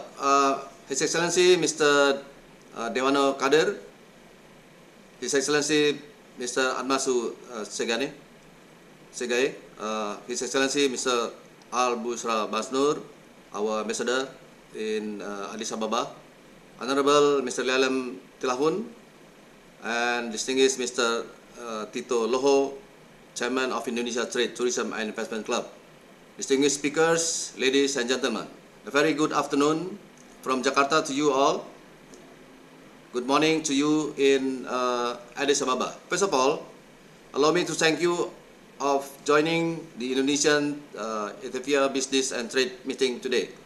My sincere appreciation presented to Embassy of Indonesia in Addis Ababa, Embassy of Ethiopia in Jakarta, Indonesia Trade, Tourism and Investment Club, and to all parties for both sides that I cannot mention one by one.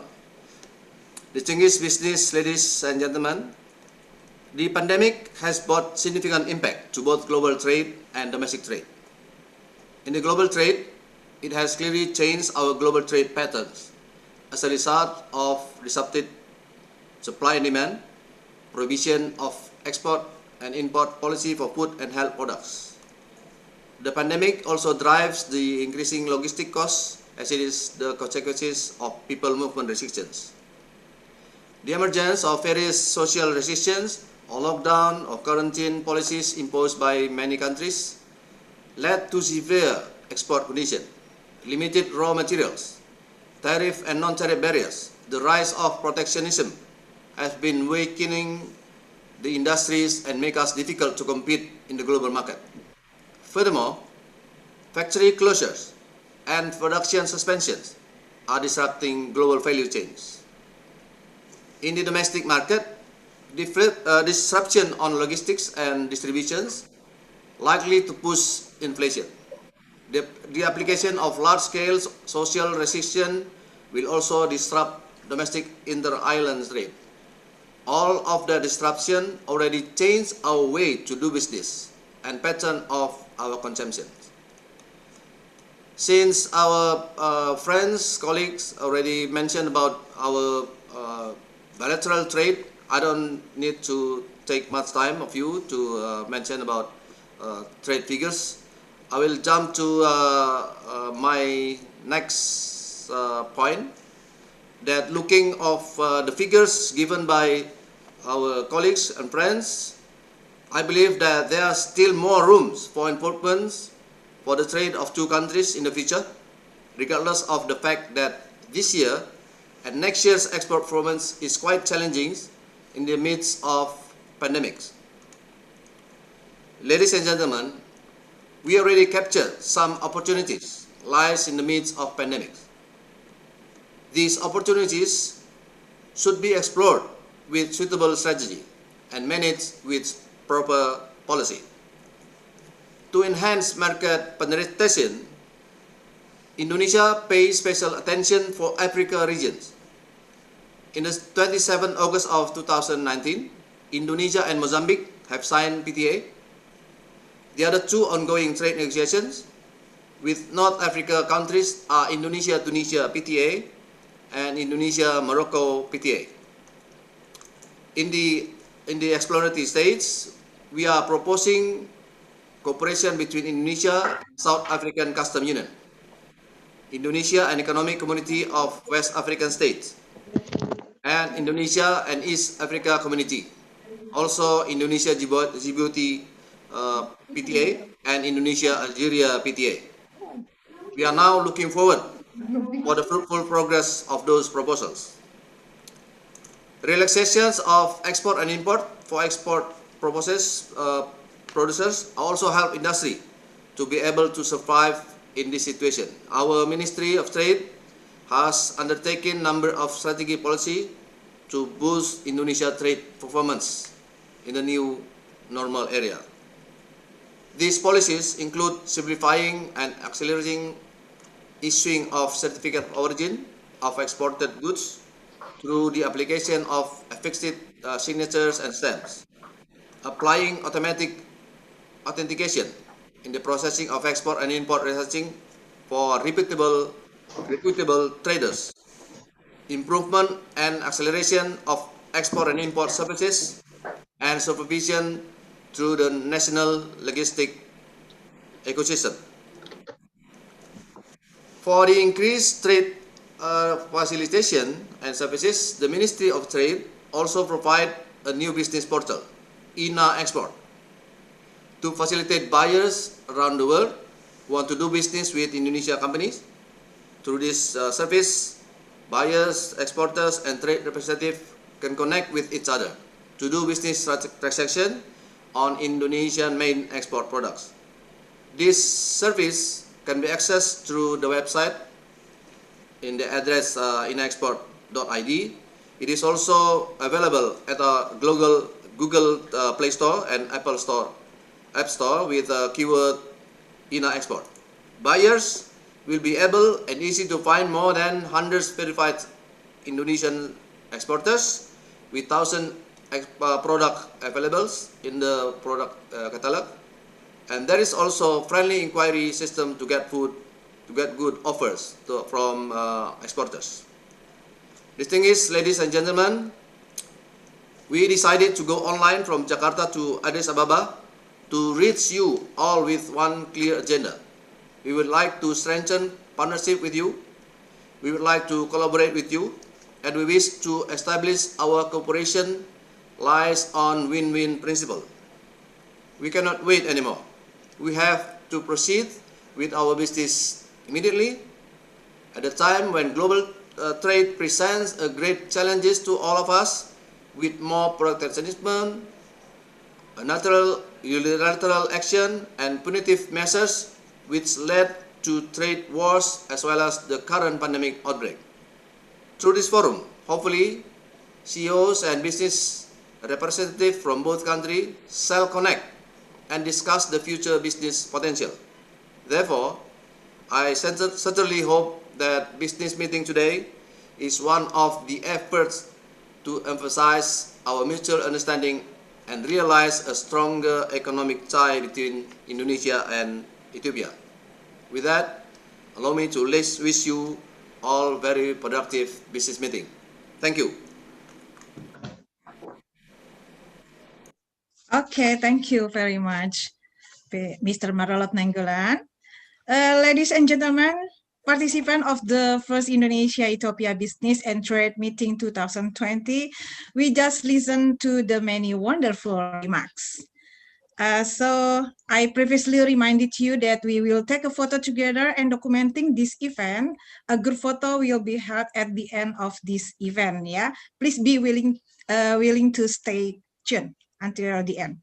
Okay, then I will please ITTIC Chairman Mr. Tito Loho to lead the Q&A for this remark session. Mr. Tito Loho, please. Okay, thank you, Bu Sarah, and thank you for all remarkable speakers and presenter at the opening session. We have some speakers and already share a very, very inspiring about opportunities between Indonesia and Ethiopia. We get all numbers, all figures before from the all excellencies and also from the Yongki as ITTIC experts and other speaker, and also of course from the Ministry of Trade, and also Ministry of Foreign Affairs, specialized in the foreign trade, from Ethiopia.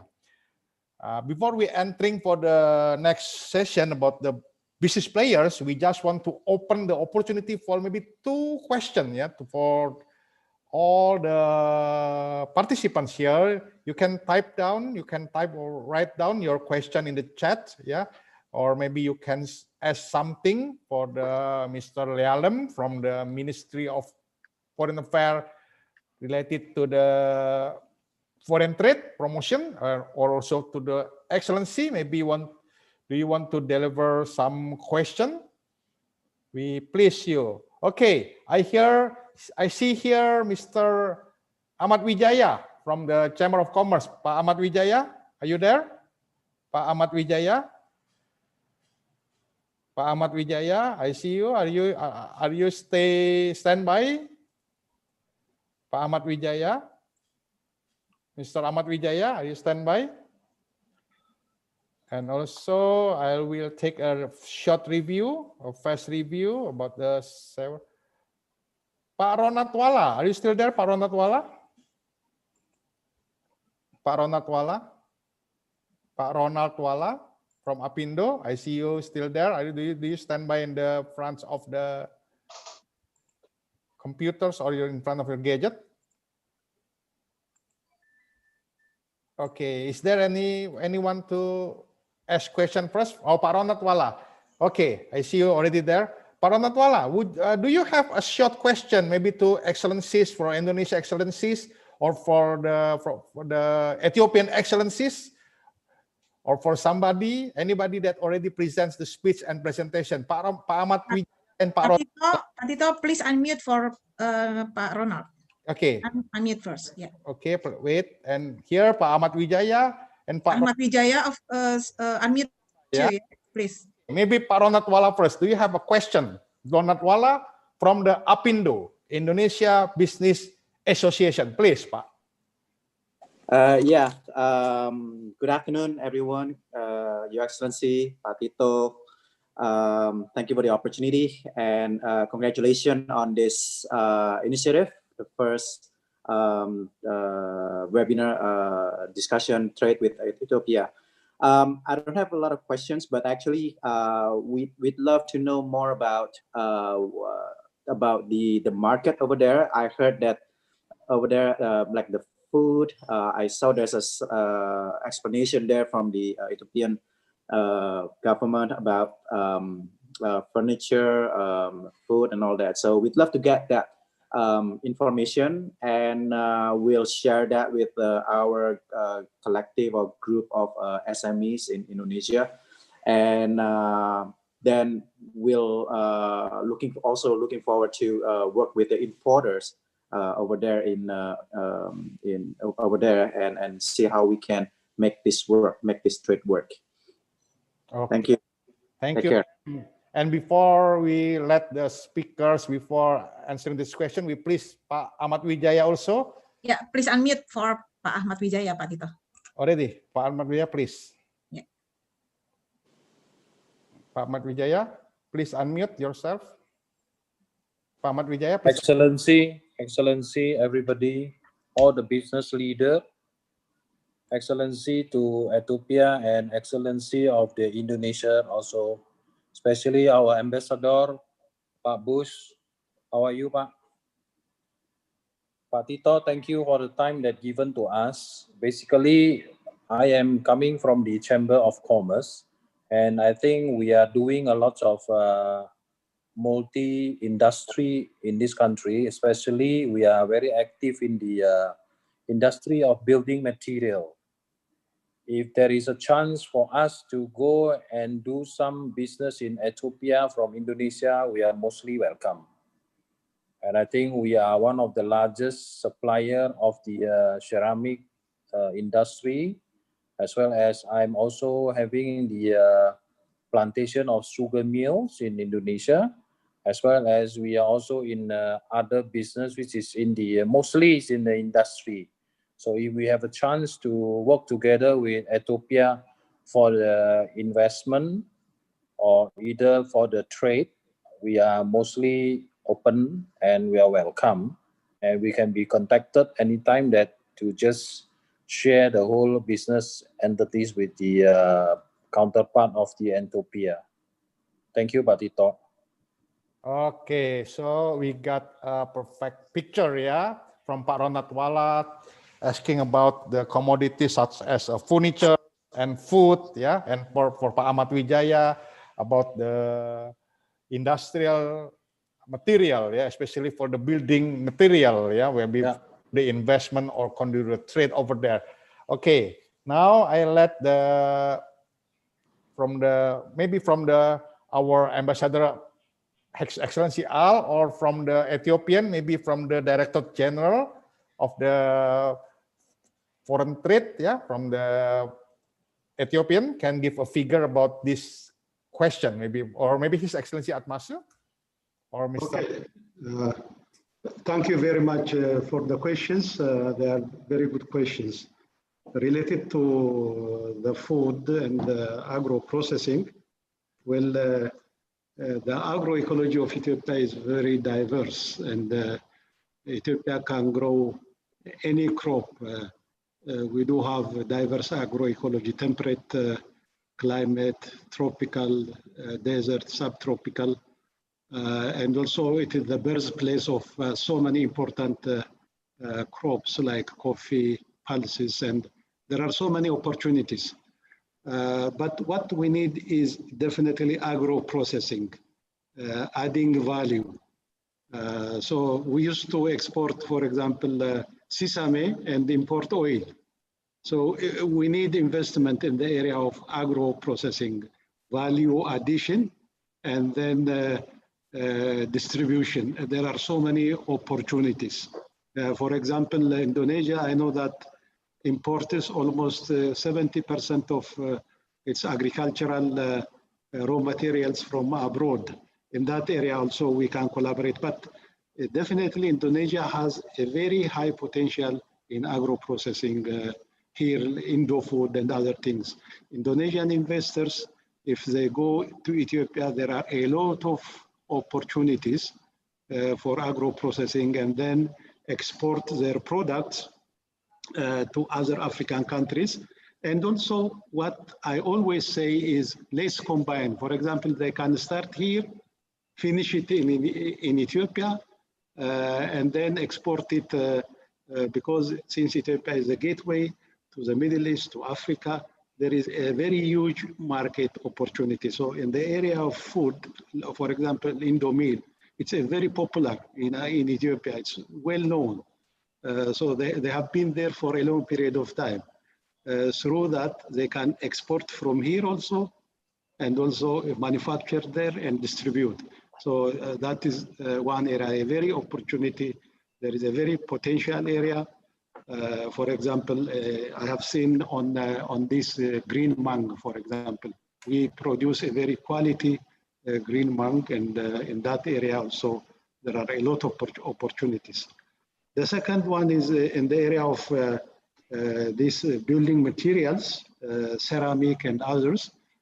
Again, there is a very huge potential. I have contacted the ceramic factory here company.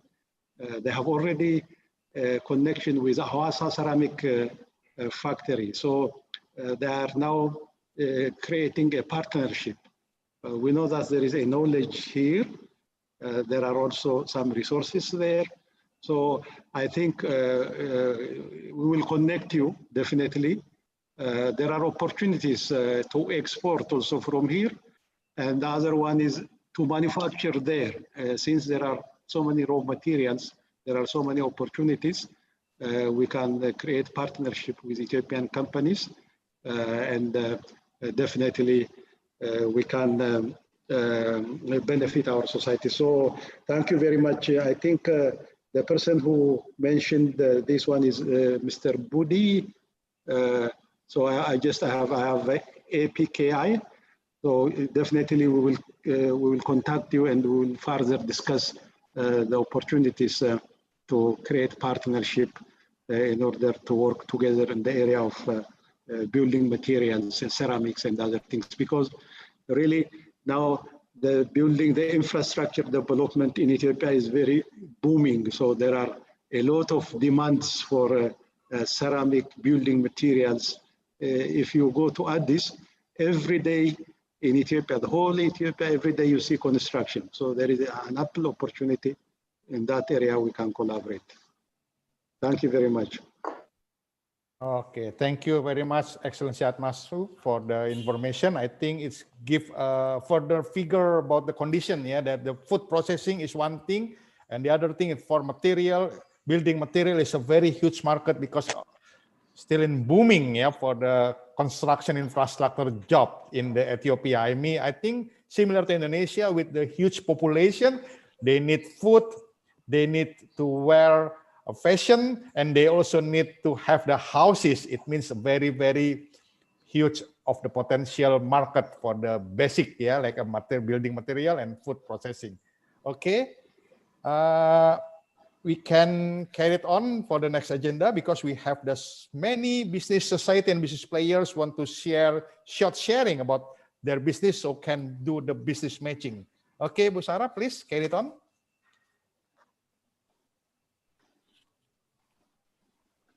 Bu Sarah, no, Yeah. Bu Sarah, no sound. Yeah. Okay, Pak Tito. Okay. What is the next agenda? Okay. Ladies and gentlemen, we run through the Q&A and as end of this remark session, yeah. And the next we will enter the meeting session between Indonesia and Ethiopia business players. Yeah, I will please ITTIC chairman to end this meeting session. Mr. Tito Loho, please. Okay, Bu Sarah. So we are entering for the, I want to share first, yeah. Yeah. Okay, everybody can see it, yeah. This is the Indonesian delegates, yeah. Led by our proud of the Director of Export Development, Ministry of Trade, Mr. Marolop Nenggolan. Of course, he's the one who very in charge, yeah, in boosting the export of the Indonesia product. Today we have the medical supply and pharmaceutical and herbal. Yeah, not all will be presentation because we have a limited time, but all these players are big players, are the very Indonesian proud players, yeah, in business sectors, yeah. We have the medical supply, we have pharmaceutical, and we have the herbal industry. And also then at the other side, Ethiopian delegates led by Mr. Lealem Tilahun, yeah, as the Acting Director General of Foreign Trade and Tourism Promotion Affairs, Ministry of Foreign Affairs, Ethiopia.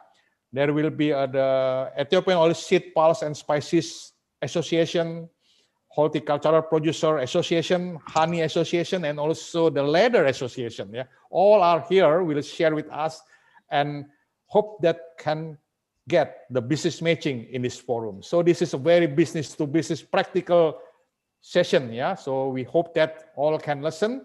The presentation is short, and then we will follow by question and answer. And remember, in the end of the session, we have a surprise, or not a surprise, but we have the one presenter.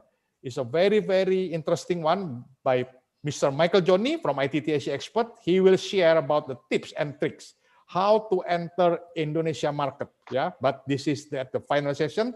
So begin with this session after introducing the delegates, and I will let from Indonesia business player for the pharmaceutical.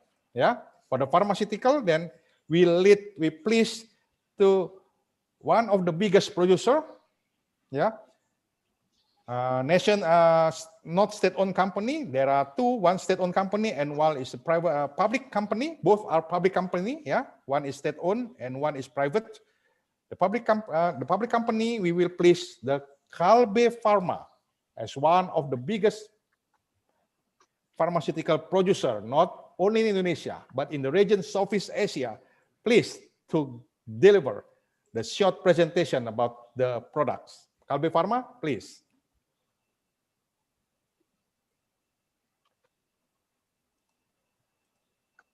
Kalbe Pharma will be Mr. Who is the representative Kalbe Pharma?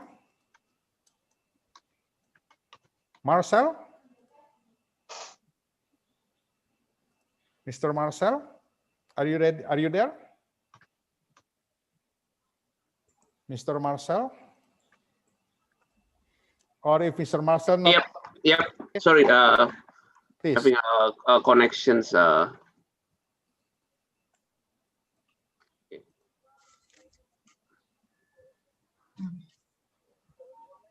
Okay, good morning to participant Addis Ababa, and good afternoon all participants in Indonesia. So I will present a little bit about Kalbe. So I'm representing Kalbe Pharma for the international business. So Kalbe Pharma, we are established in 1966, headquartered in Jakarta. We are currently a public company since 1991 and been stock exchange, free float for public around 42.8%.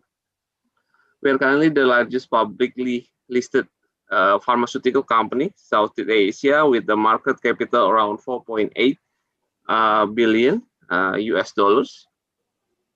And this is our business pillars. We are in pharmaceuticals, consumers, nutritionals, and also in distributions and logistics. So we are currently, our sales contributions currently 95% from the domestic market, and still a very low contribution, about 5% to the exports. This is a little bit about the information about Kalbe International. So Kalbe International, we are a marketing company dedicated for Kalbe Pharma to do business expansions outside Indonesia. Currently, we have quite a strong presence in the ASEAN regions, especially as well as Africa since 1997. In pharmaceuticals, we are focusing in oncology, nephrology, neurology, as well as medical nutrition.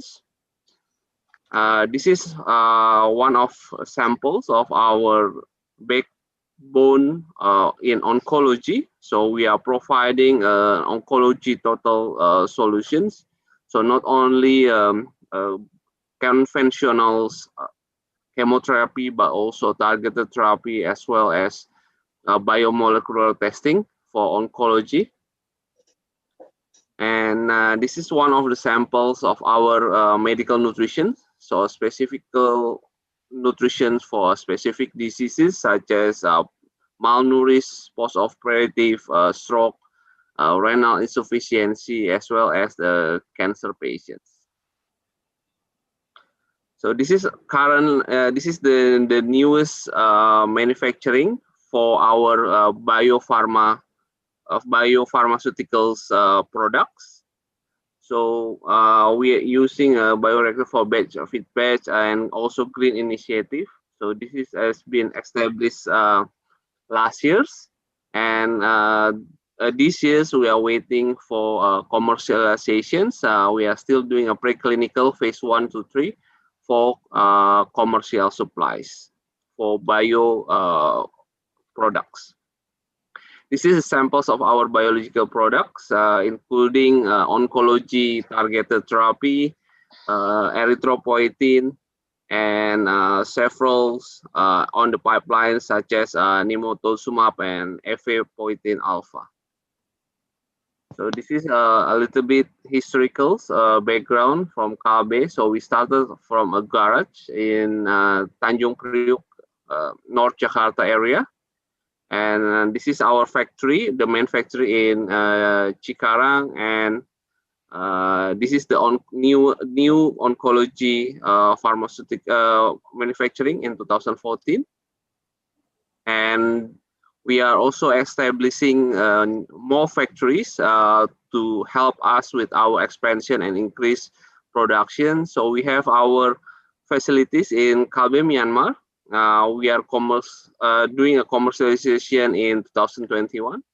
And also for the consumer goods, OTC goods, we have a Saka Pharma production facility, as well as Bintang 7 production facilities. So we are doing huge expansions to increase our productivity to support the market for Indonesian and also the global market.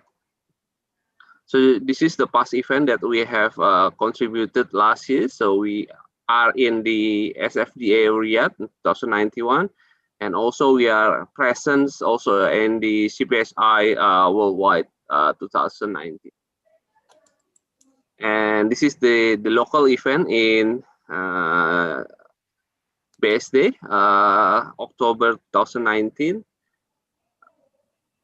And this is several sample from our OTC consumer products. This is one of the most selling brands, Woods. We have ranges of Woods syrup as well as lozenges, and also others OTC products like pain relievers and also for gastric reliever and also cold and flu products. And this one is for the consumer nutrition products, including diabetasol, antrazol, and Milna for kids baby cereals. Okay, thank you for the time and have a good day. Thank you for the presentation, very short but very meaningful, and we will open the question and answer after the next presenter. Then we please also the pharmaceutical producer. Yeah, this one is the group. Yeah, these are actually there are 3 companies but become one group. This is state-owned but already also listed in the stock market. We please to Kimia Pharma Group, yeah, to share the presentation about the products. Kimia Pharma, please. Okay, thank you, Pak. Good morning, His Excellency, Duta Besar, Bapak Duta Besar, Pak Busra Hasnur, and good afternoon, Your Excellency, Professor Atma Sesegaye. I would like to introduce about Kimia Pharma Group. Actually, Kimia Pharma Group is a subsidiary of Bio Farma, and Bio Farma also here.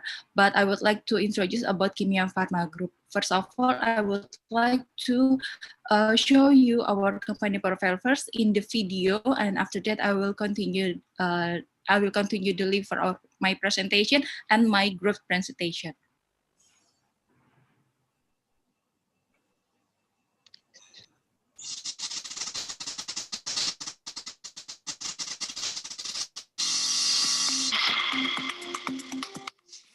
Is an invaluable investment for a nation. A healthy nation will build a strong country. As the largest state-owned pharmaceutical company in Indonesia, Kimia Pharma presents to provide health services and health products for the nation, even to most remote areas of the archipelagos. Since developed into a healthcare company in 2014, Kimia Pharma has established a strategic objective to become the top 3 national pharmaceutical industry in 2019. To achieve the vision, Kimia Pharma has had the 3 main programs: reliable and competent human resources, industrial process digitalization, and strategic alliances. In serving and understanding the consumers, Kimia Pharma has a corporate culture: I care, innovative, collaborative, agile, responsible, enthusiastic. Kimia Pharma is an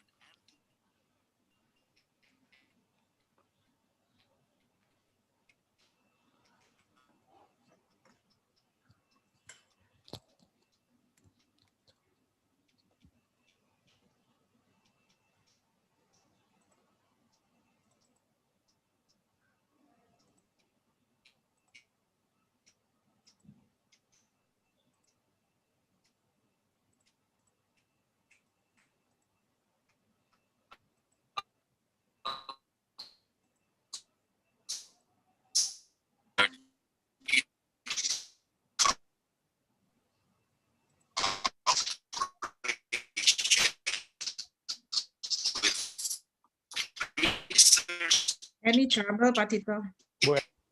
Bu Elva, agak koneksi ya, mungkin connection ya. Yeah. Connection problem. Okay, connection problem still engaged or Bu Elva? ferrous sulfate feedstock as the main ingredient in making an iron tablet for blood glucose medicine. Plant Banjaran, built in the Sorry, Pak. Oke, Bu Elva tadi terputus ya, cut off tadi ya. Oh, sorry. Mungkin koneksi ya. Let me continue. Oke, silakan langsung aja slide-nya kalau ada, silakan Bu. Share screen lagi, Bu Elva. Share screen lagi, Bu. Okay, I'm sorry.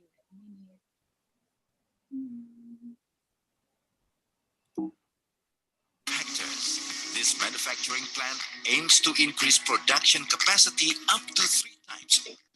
This manufacturing plant is equipped with the sophisticated machine in an integrated production process. This made plant Banjaran as the manufacturing plant with the largest production capacity in Southeast Asia. Production facility. In Bali, this production facility produces several test kits. HIV preliminary medical, do with the easy way as well as the accurate and quick result. To support the development of its business lines, Kimia Pharma has several subsidiary entities. PT Kimia Pharma Trading and Distribution, supported by branch offices in the region, distribution and trading clinics of pharmacies, pharmaceutical wholesalers, drugstores, general traders, hospitals, and modern markets. PT Kimia Yeah. supported by the widest area coverage and largest pharmacy network, Kimia Pharma in collaboration with BPJS Kesehatan to make easier for the people to get national insurance services. Consumers can also make an online health consultation or transaction anywhere with Kimia Pharma Apotek e-commerce service. Currently, Kimia Pharma Pharmacy has a subsidiary that engage in the management and development of clinical laboratories, named PT Kimia Pharma Diagnostica. Besides, Kimia Pharma also expands the pharmacy to Saudi Arabia by acquiring pharmaceutical network Dawa Medical Limited Company. PT Syncona Indonesia Lestari produces quinine salts and its derivative products for many industries, especially medicine, beverages, and chemical industries. PT Seal has controlled up to 30% of quinine circulation worldwide and is the second largest quinine producer in the world.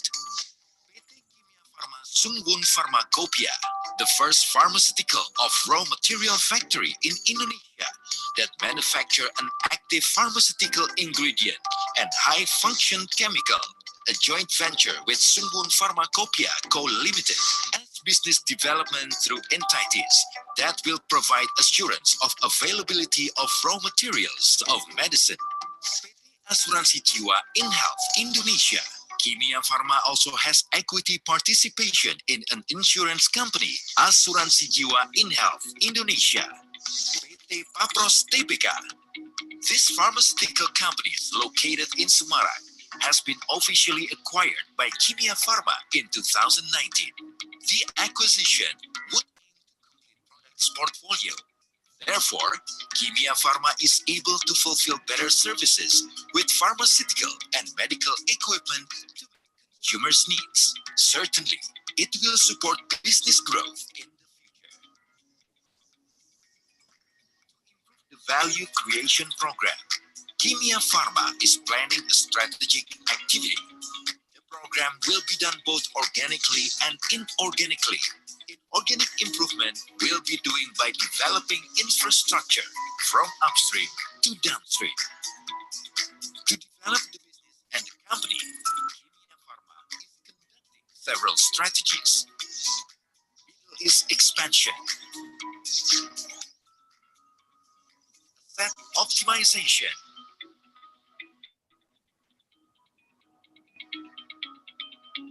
and new product downstream.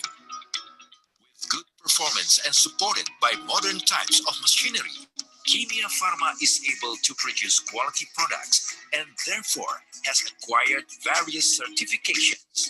Kimia Pharma also received numerous awards as an appreciation of public trust in the company's performance in providing the best service.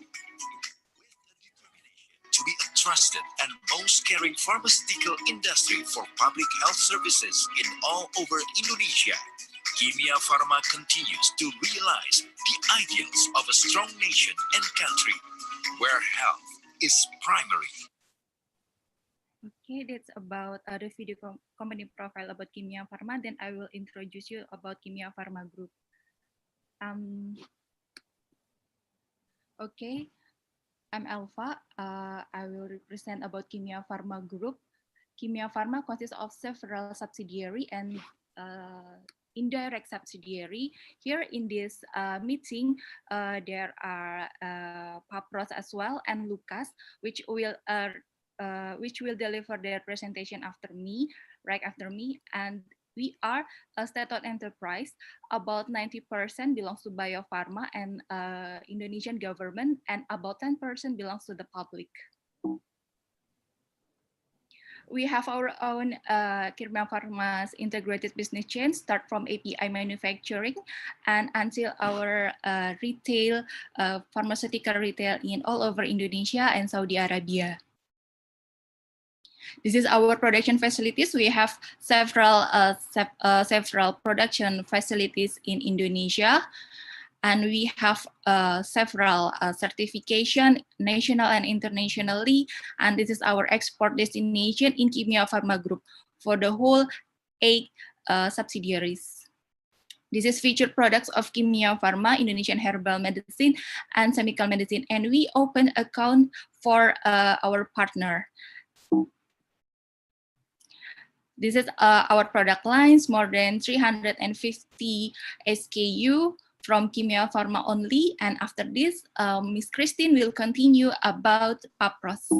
Please, Miss Christine. Okay, thank you very much for your time. My name is Christy and I'm from Papros. So since Papros is part of Kimia Pharma, we would like to give you a short presentation about our company. So Papros is established in 1954 and we have our factory in Semarang in Central Java. And we have 48 brand division across Indonesia with more than 1,300 team members. We have exported our product to 5 countries in several areas in Asia, South America, and Africa. And actually, our business division is from OTC, ethical or prescription drug, generic drug, and then also we are also working in herbal finished products, and we also have the contract manufacturing organization. So, and we also have export. We also produce medical devices, and we are also have a calibration laboratory. We can move to next.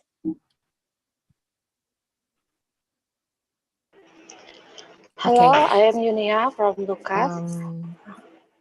This is our future product from Papros. So our best product is Antimo and Pro-TB for the anti-TB. So we have exported this Pro-TB 4 as a fixed dose combination to South America, to Peru.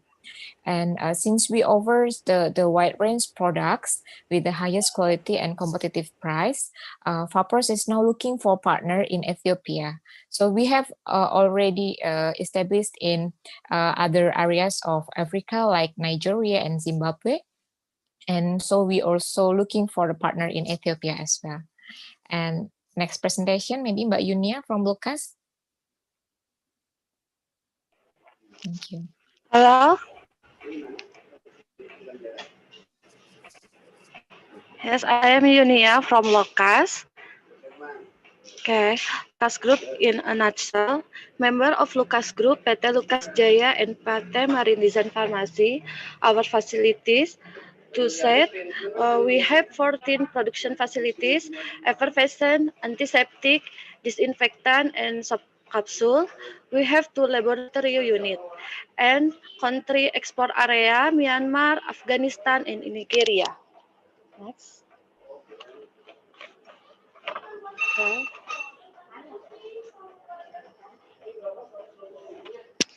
Mbak Elva, next mungkin.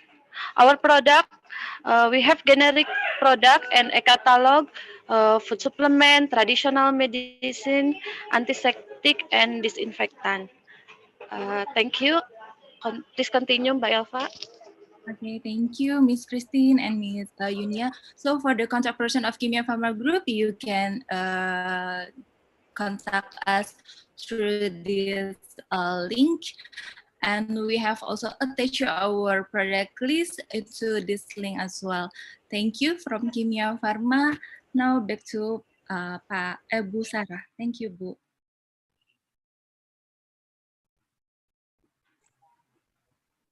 Okay, thank you for the Kimia Pharma, the presentation, yeah. And we have seen two pharmacy producer, yeah, manufacturer in Indonesia. And besides, we also have here, we want to introduce to Excellency Atmasu and Excellency Al and also Excellency Dewano, yeah. That we have here too with the Miss Inge, yeah, Miss Inge is from the Novel Pharmaceutical, also one of the biggest in Indonesia. She is not doing, she will not doing the presentation, but she is here today. And also from Mr. Pico. Mr. Pico is from Bio Farma. Bio Farma is also state-owned company, like Kimia Pharma, but not publicly listed yet, and also one of the biggest, and also one of the vaccine, yeah, the very popular with its product vaccine, and also coming soon vaccine for COVID-19. Mr. Pico and Miss Inge still here, yeah. Okay, for Excellency Al Bushra, still there, Excellency? Or Mr. from the embassy, Mr. Rafki, yeah. Mr. Rafki, is any question from the distributor for the pharmacy product in Addis Ababa? We open the opportunity, short opportunity to ask some to collaboration opportunity with the Indonesia pharmaceutical manufacturer. Please. Oh, we see here also Mr. Pete Hoy. Mr. Pete Hoy also from the one of the biggest pharmaceutical producer in Indonesia called Dexa Medica is also here. We hope that they can bring, yeah, the best product for the Ethiopia, and of course we hope that we can have some matching for the business, for the distributor, for the pharmacy distributor in Addis Ababa in Ethiopia. Oh, Excellency Al Bushra maybe still in another meeting, then later on, because Excellency already brings some of the, Mr. Rafki. Mr. Rafki already here. From yes, Mr. Tito, I'm sorry that Ambassador is in the middle of a phone call. It's an important phone call, so he would like to apologize, leaving the meeting for a moment. Yeah, I believe that a lot of Ethiopian companies interested in pharmaceutical products because as far as I know that more than 50% of the pharmaceutical supply in Ethiopia is still imported, so it's still a big market for Ethiopia in pharmaceutical products. So yeah,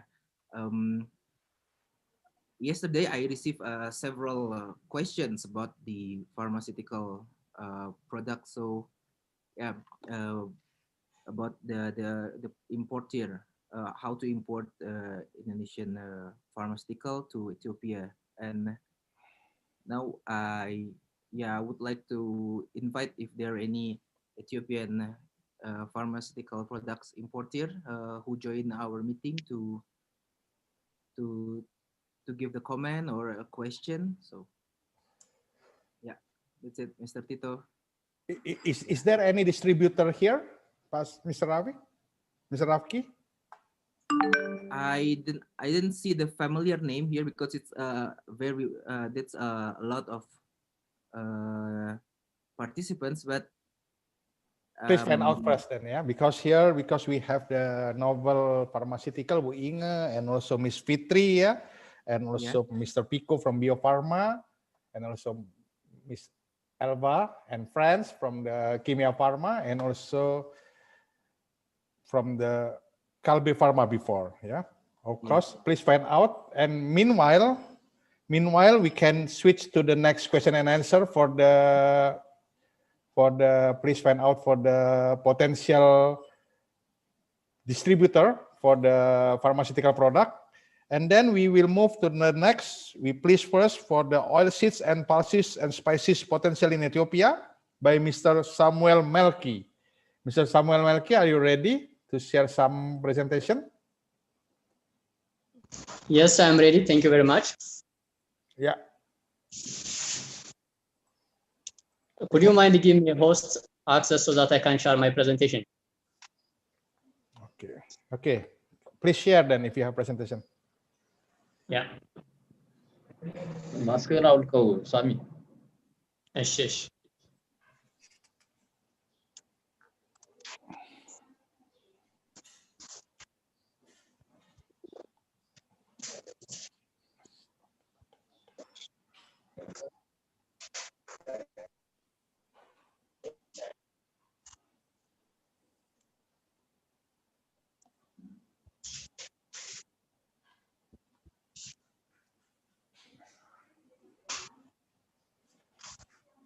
Thank you very much, dear ambassadors, ladies and gentlemen. This is Samuel from Ethiopian Pulses, Oilseeds and Spice Processors Exporters Association. I am present to you about Ethiopian pulses and oilseeds products and opportunities. Before moving to the main presentation, I will let you know some points about who we are as an association. EPOSPIA has been established since 2000 with 16 pioneer members who export pulse, oilseeds, and spices. Now we have more than 400 members who are exporting Ethiopian commodities to the world. As an association, we arrange the international market exposure for our exporters so that they can sell our products for the world. We arrange networking partnership with buyers in different countries by arranging meetings like today with the help of Ministry of Foreign Affairs.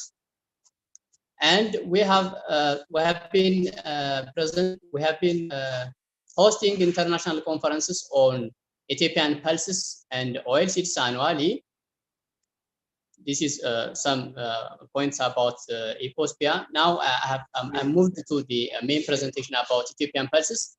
In this presentation, I will let you know about Ethiopian pulse. Ethiopia as the main producers of pulses in Africa, and Ethiopian pulses export scenario. I will let you know about Ethiopian pulse production as well as export performance, and the pulse production versus export. We will see this together. Finally, we will look the opportunity and challenge of the business in the pulse sector. As far as Ethiopian pulses is concerned, pulses are the major products of Ethiopian farmers for the purpose of daily consumption and as a cash crop. Pulses for Ethiopia is a source of foreign currency or hard currency. Last year, in 1920, we have got $223 million from exporting Ethiopian pulses. We have 1.6 million hectare covered by pulses each year. It might be decreased or increased some levels. And we have 29.8 million quintals of pulses. We have produced 29.8 million quintals of pulses, of which 11 varieties of pulses. We as Ethiopia stands forth in the haricot bean production from the world. Of course, Ethiopia is fifth producers of chickpeas from the world. Here we look Ethiopian pulses production areas. As you can see here, this is Amhara region, which occupies 39% of the pulses which is been produced in the year. And next, Oromia regional state accounts 44% of the pulses production in Ethiopia. Here, green mango bean has been produced in Amhara region, Oromia region, and also Benshangul Gums. In Amhara region, specifically the place called Shoarobit. Here in Benshangul, Matakal, Asosa, and Kamashi.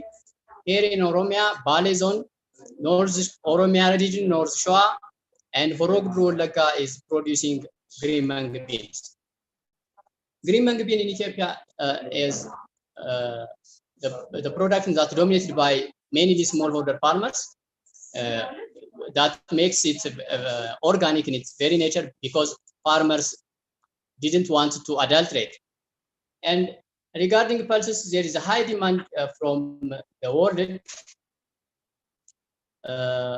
When we come to the green mango bean, because it is a very concern of Indonesian traders, green mango bean harvesting season in Ethiopia is from September to November, and the second harvesting season is from May to July.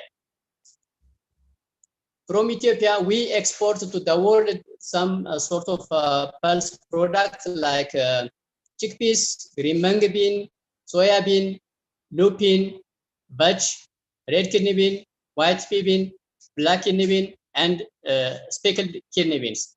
These are the world top pulse importer countries, as you can see from the map. Here is the pulse production on average from our country. Fava bean is the top pulse that we produce. Next to fava bean, we have been producing field peas, haricot beans. This includes white pea bean and red kidney beans. Chickpeas and mango beans are our product. Here is the export performance of pulses from Ethiopia since last year. And the top importer of our pulses is Indonesia, Kenya, Turkey, and India, Kenya, and Turkey. Indonesia is the fourth top importer of Ethiopian pulses. Indonesia last year imported $28.5 million worth of pulses, which is about 30,000 metric ton of pulses. The market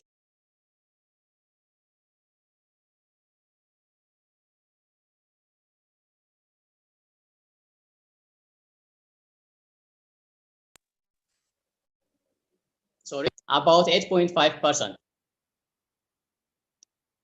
The opportunity regarding the pulse, Ethiopian pulses is there is a very high demand of Ethiopian pulse.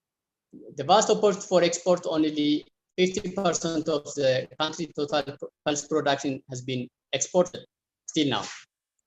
There is an increase in pulse import by importing countries. We have so many uncultivated lands which can be cultivated by any investment or commercial farming. We have been produced a gluten-free diet that has promoted the use of pulses health diet since it is gluten-free. And as exporter, before 3 years, we were having a concentrated destination of our pulses, but starting from last year, we have a very diversified destination for our products, for our pulses. As far as the challenge in the sector is concerned, default wear and steel is a very problem for both the buyer and the seller, for both the exporter and the importer, that means. And there is a low productivity. We have been producing very low yield per hectare. Climate change makes the supply forecast very difficult. That if the supply is if the forecast is very difficult, there might be default problem as far as you all know. And there is a price fall in the international market. The local producing cost is very high, and the international market is very low. That's where the challenge regarding the pulse sector. Now I am moving to the oilseed sector. We will look the oilseed scenario in Ethiopia. This is the outline that we will look Ethiopian oilseed processing area, oilseed production and export. We will look the Ethiopian sesame overview, and the challenge of the sector is here. As far as the oilseed production area in Ethiopia is concerned, we have producing sesame, sunflower, and linseed, Niger seed, and this is groundnut. As far as sesame is concerned, sesame has been produced in Tigray region or western Ethiopia, and in Amhara region like Metemma, and in Oromia, the specialty called Wolaga type.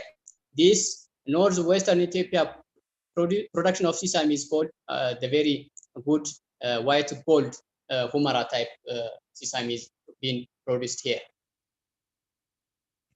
The oilseed production of Ethiopia for the last 5 years, where sesame and Niger seed takes the very high share of our production, and following is groundnut, bean seed, and rapeseed. Sunflower is the last one.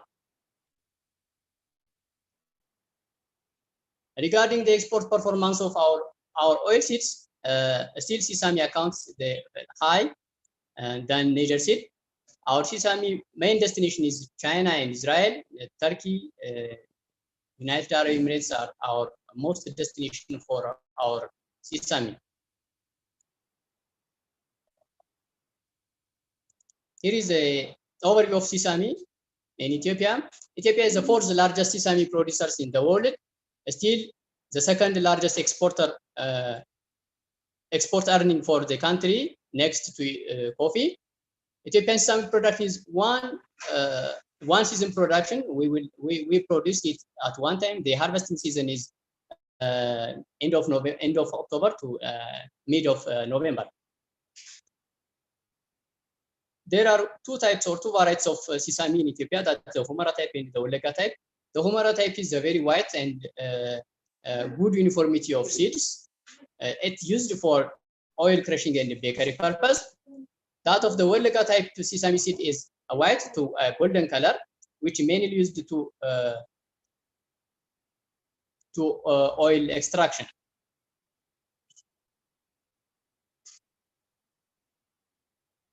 The challenge in the oilseed sector is there is a very less supply than demand. There are many exporters of oilseeds, but there is a static production of production volume. And for those who want to enter into the business, the entry is very easy. Everyone can enter into the market to export oilseeds, but there is a limited amount of product. That's a very challenge. And the other point is that declining productivity with the high cost of production, the yield per hectare is very low, but the the cost of production per hectare is very high. And the last point is the default both by the importer and the exporter side is very, very high, but the prominent amount is the default from buyer side is very headache for the Ethiopian exporters of oilseeds. Thank you very much. I have done. If you have a question, you are welcome.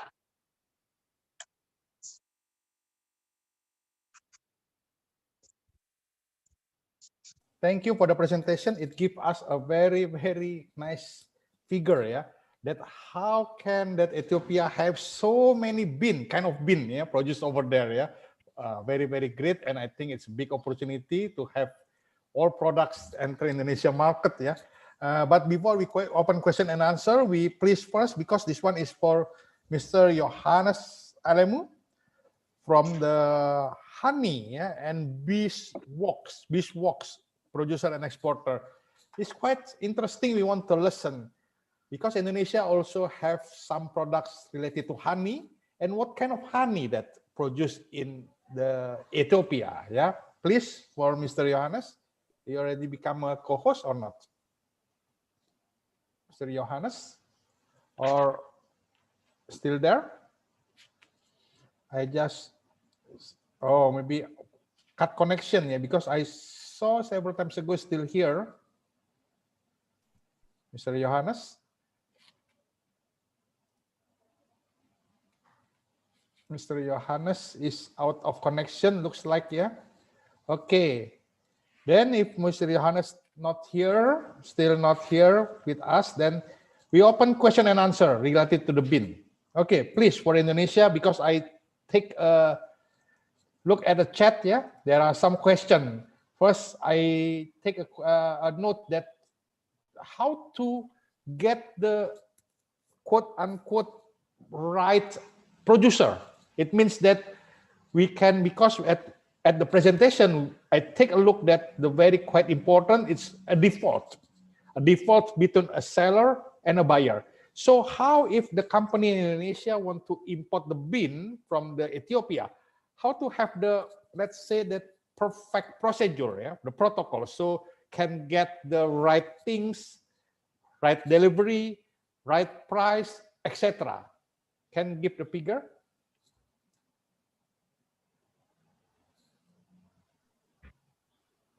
I think the question is for me, right? Yeah, sure. Yeah.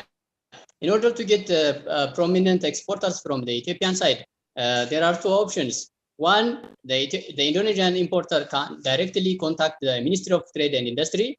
There is one department which is promotion department of export.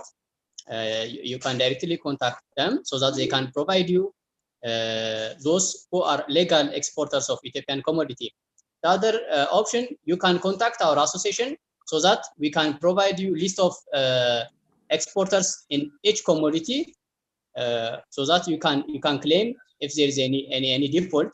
We can contact them, we can negotiate them, and we can solve the problem that arise between the importer and the exporter.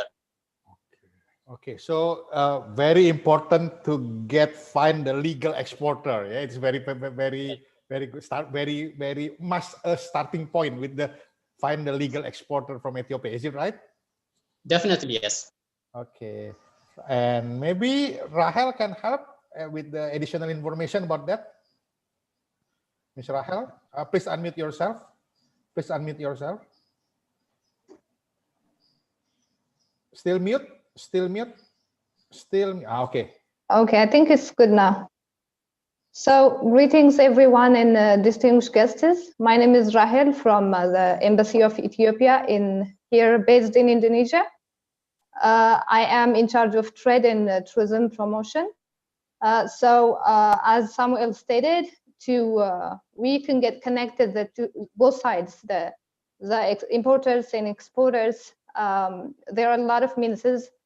Ministry of Trade, and there are associations. You can connect the associations directly, and our embassy is here also to help you link marketers. So we get some member lists from, for example, from IPOSPIA, which is oilseed, pulses, and spices producer and exporter association. They have about 380, more than that, members.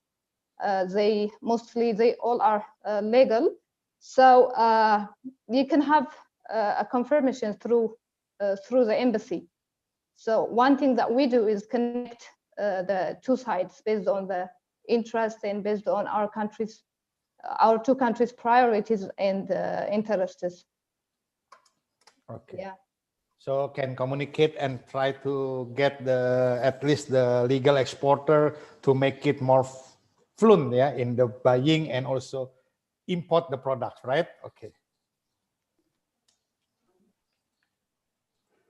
Okay. Okay. Then we, Mr. Samuel Mr. Johannes, yeah, Mr. Johannes is still already here. Mr. Johannes? Not yet, yeah. I saw that Mr. Johannes since the beginning followed the meeting, but maybe have to go out for some reason. Okay, then we move to the next presenter. It's called the Herbal, yeah, from Indonesia. We have two presenters here. The first is Sido Muncul. The second is Mensa. Yeah, the first is Sido Muncul. The second is from Mensa.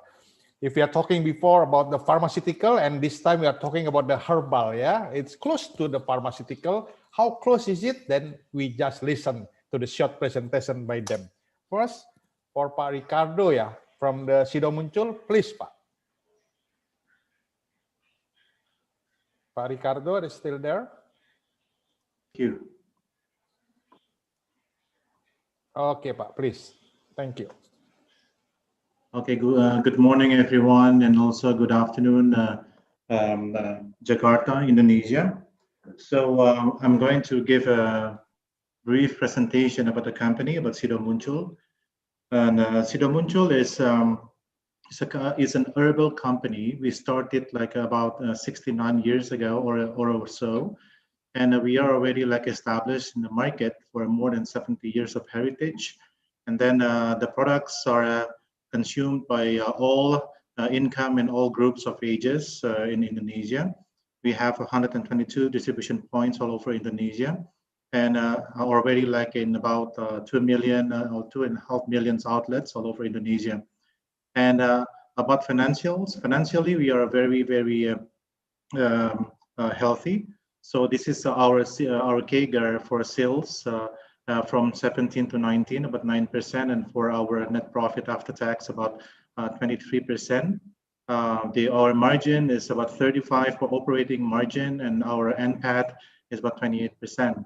And we receive like numerous accolades also from the Forbes, from various Indonesia brand awards, and also for the ESG, environmental, social, and governance. So we started like back in 1940 from a very humble establishment, and then in 1951 the company is established, Sido Muncul, which actually means in English it means dreams come true. So the name of the company means dreams come true, and we already like modernized our facility. And we acquired also a pharmaceutical company back in 2014. And in terms of our products, in the Sido Muncul, we have a comprehensive range of products, about 300 SKUs as of now, and has become also the top of mind in all the Indonesian consumers. And we have 3 pillars. We have the herbal and supplement products, about 64% of our revenue. And then food and beverages, and the last one is pharmaceutical. And as I said, we have already been in the top of mind. This is the online survey that was done by Kata Data in Indonesia, that done in all the 34 provinces in Indonesia back in October. And for Sido Muncul, we have like 2 in the top 50. Tolak Angin is in the top 10, and also Sido Muncul is in the top 50. Okay, we are the leading player in Indonesia, especially for herbal. As you can see here, Sido is the market leader in the jamu industry, or jamu is the herbal remedy. So we are number 1. And one of the products that is a very, very popular product is Tolak Angin here. This is for the cold symptoms, and we are about 70% market share in Indonesia. Okay, and more about Tolak Angin. This is the Tolak Angin ready to consume. This is standardized herbal remedy. So this is not the traditional herbal anymore, but this is already the standardized herbal. A remedy for pre-cold or for cold and fever symptoms. Contains like 12 different herbal and plus honey. So we have the preclinical trials, and we have the scientific proof that the product is good for what it is claiming for. And the next one, sorry.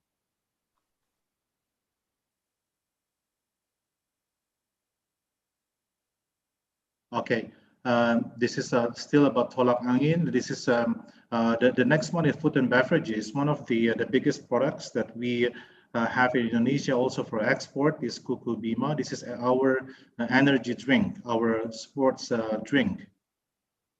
We have a lot of flavors, and also nowadays we have in the RTD format, the ready to drink format. This is our facility. Facility in Sido Muncul facility is 32-hectare land area, and this is we manufacture all the herbal and F&B, the food and beverages products. And we are able to produce 180 million sachet per month. And in terms of certifications, we have the GMP for traditional herbal medicine, and also the GMP for pharmaceutical medicine. We have ISO for quality management, ISO for food safety 22000, and also ISO for laboratory management system, HACCP. And also we have the halal certification for about 200 SKU for products. And other than that, we have the Samarang Herbal Indo plant. This is for our extraction facility, and our pharmaceutical facility in Yogyakarta. This is our story. And we started, we do our full expansion of West Indonesia, and then the next stage was to go to the eastern part of Indonesia. We expand to the east of Indonesia. Then we expand internationally in the Southeast Asia and in Nigeria. So right now the products are already sold in about 16 countries and growing. And out of those 16 countries, we have 3 focus export countries, which are the Philippines, Nigeria, and Malaysia. And we always we always come with new products every year. So it's always about 2 to 3 new products variants annually. And as of this year, we have launched about 14 new products or variants for all the lines of products that we have. And these are like some of the accolades that we have. Also the awards that we have, especially this one is for the ESG for going green. CIDO is like one of the companies that is elected for this. This is a very brief introduction about the company. If you want to know more about the company, please visit our website here, or you can also send your questions to our email here. Thank you. Back to the moderator. Okay, thank you, Mr. Ricardo. From the Sido Muncul. Sido Muncul is one of the most popular product in Indonesia, and not in Indonesia, and also in Southeast Asia. If you feel not well, then you can have a tolak angin, just drink it, and within half an hour, sometimes you already feel very good, very warm the body. It's very popular in Indonesia. Yeah, the Sido Muncul, the tolak angin. Tolak angin means throw away the wind. Yeah, right. Yeah, okay. So it's I think Excellency Atmasu is very familiar with tolak angin here. Yeah, and also okay. Yeah, okay. Then we go to the next presenter. It's also from Herbal. It's quite big too, and it's one of the biggest player in Indonesia called Mensa. Yeah, Mensa is Menjangan Sakti. Menjangan is a deer. Yeah, it's a deer. It's an animal, a deer. And what about the product and how good it? Then we please to the Mensa to deliver the presentation. From Mensa, please. Yes. Good afternoon, Pak Tito. Yeah. Thank you.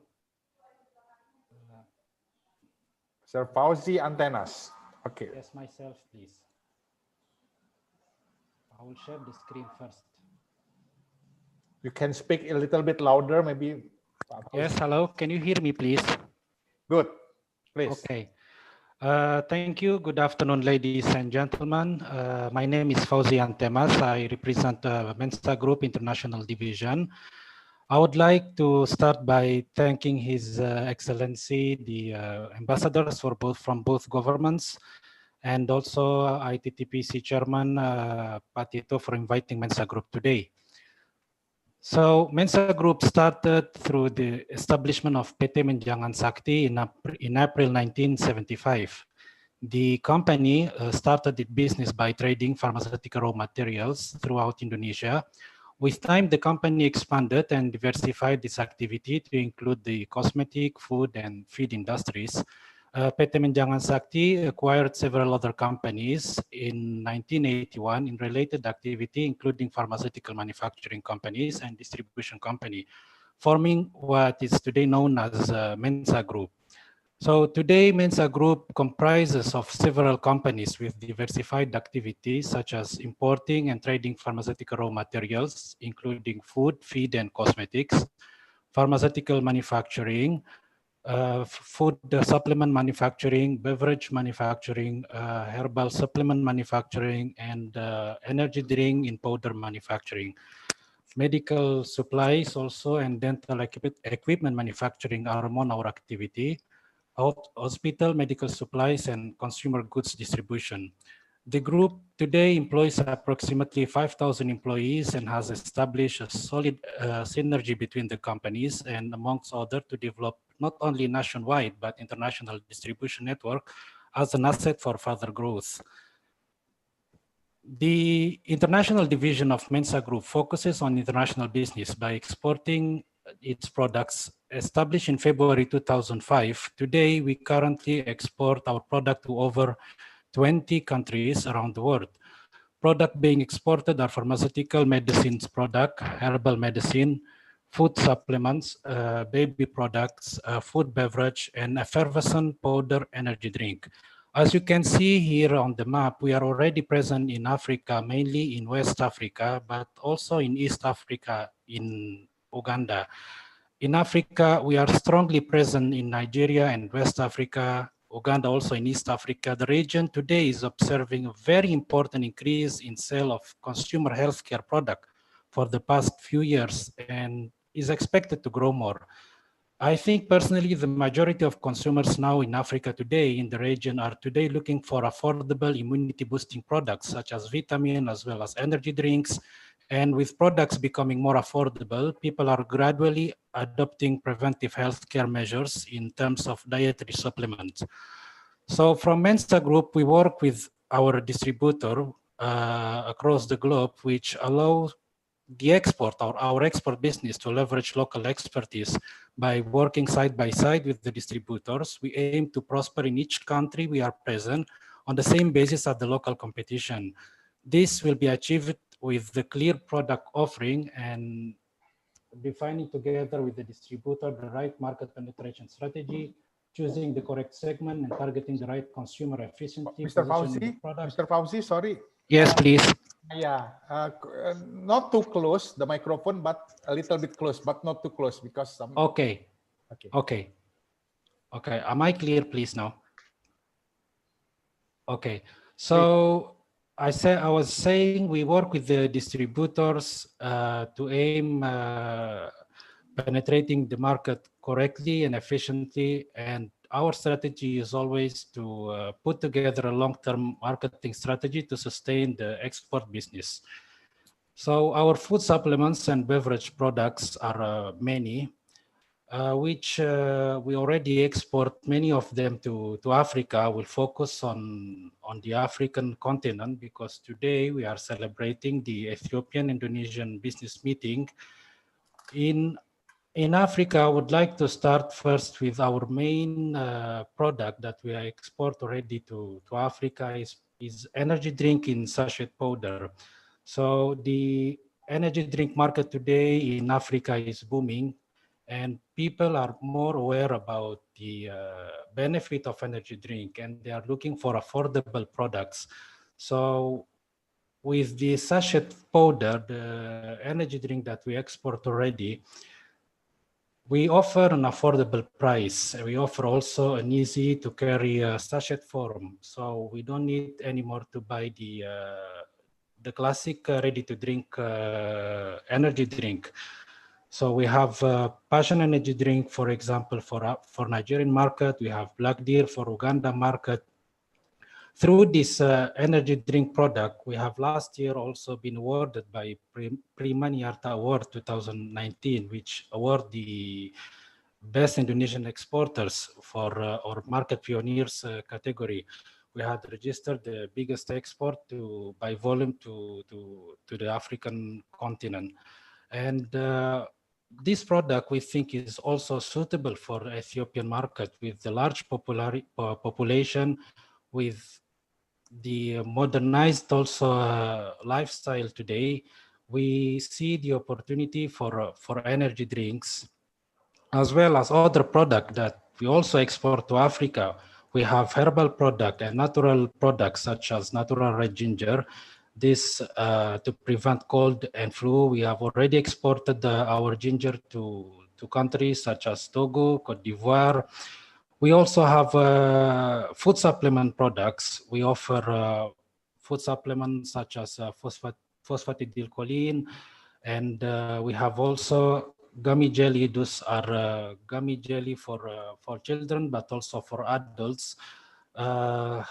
They are new product. We try to innovate with new product and affordable product that can easily be accepted by the African market. We also offer other food supplement drinks such as fiber drinks, and these fibers also are good for health. They contain soluble fiber always in sachet powder form. They are also exported in a competitive price, which we invite our partners or our visitors from Ethiopia to visit our website for more information. Other products, we have food supplements such as glucosamine. We have also food supplements as amino acid. So those are among the products that we export already to Africa, and we also have food supplements for joints with calcium and vitamin, and we have vitamins. With today pandemic situation, the consumers are more willing to consume more vitamins. So we offer antioxidants products also. And among the other products, of course, we have also a wide and long list of pharmaceutical products, and we invite the visitors from Ethiopia and also the Ethiopian business sectors to visit us to our website or to contact us directly on the you can register, you can note our contacts details, please. So thank you very much. That's from Mensa Group.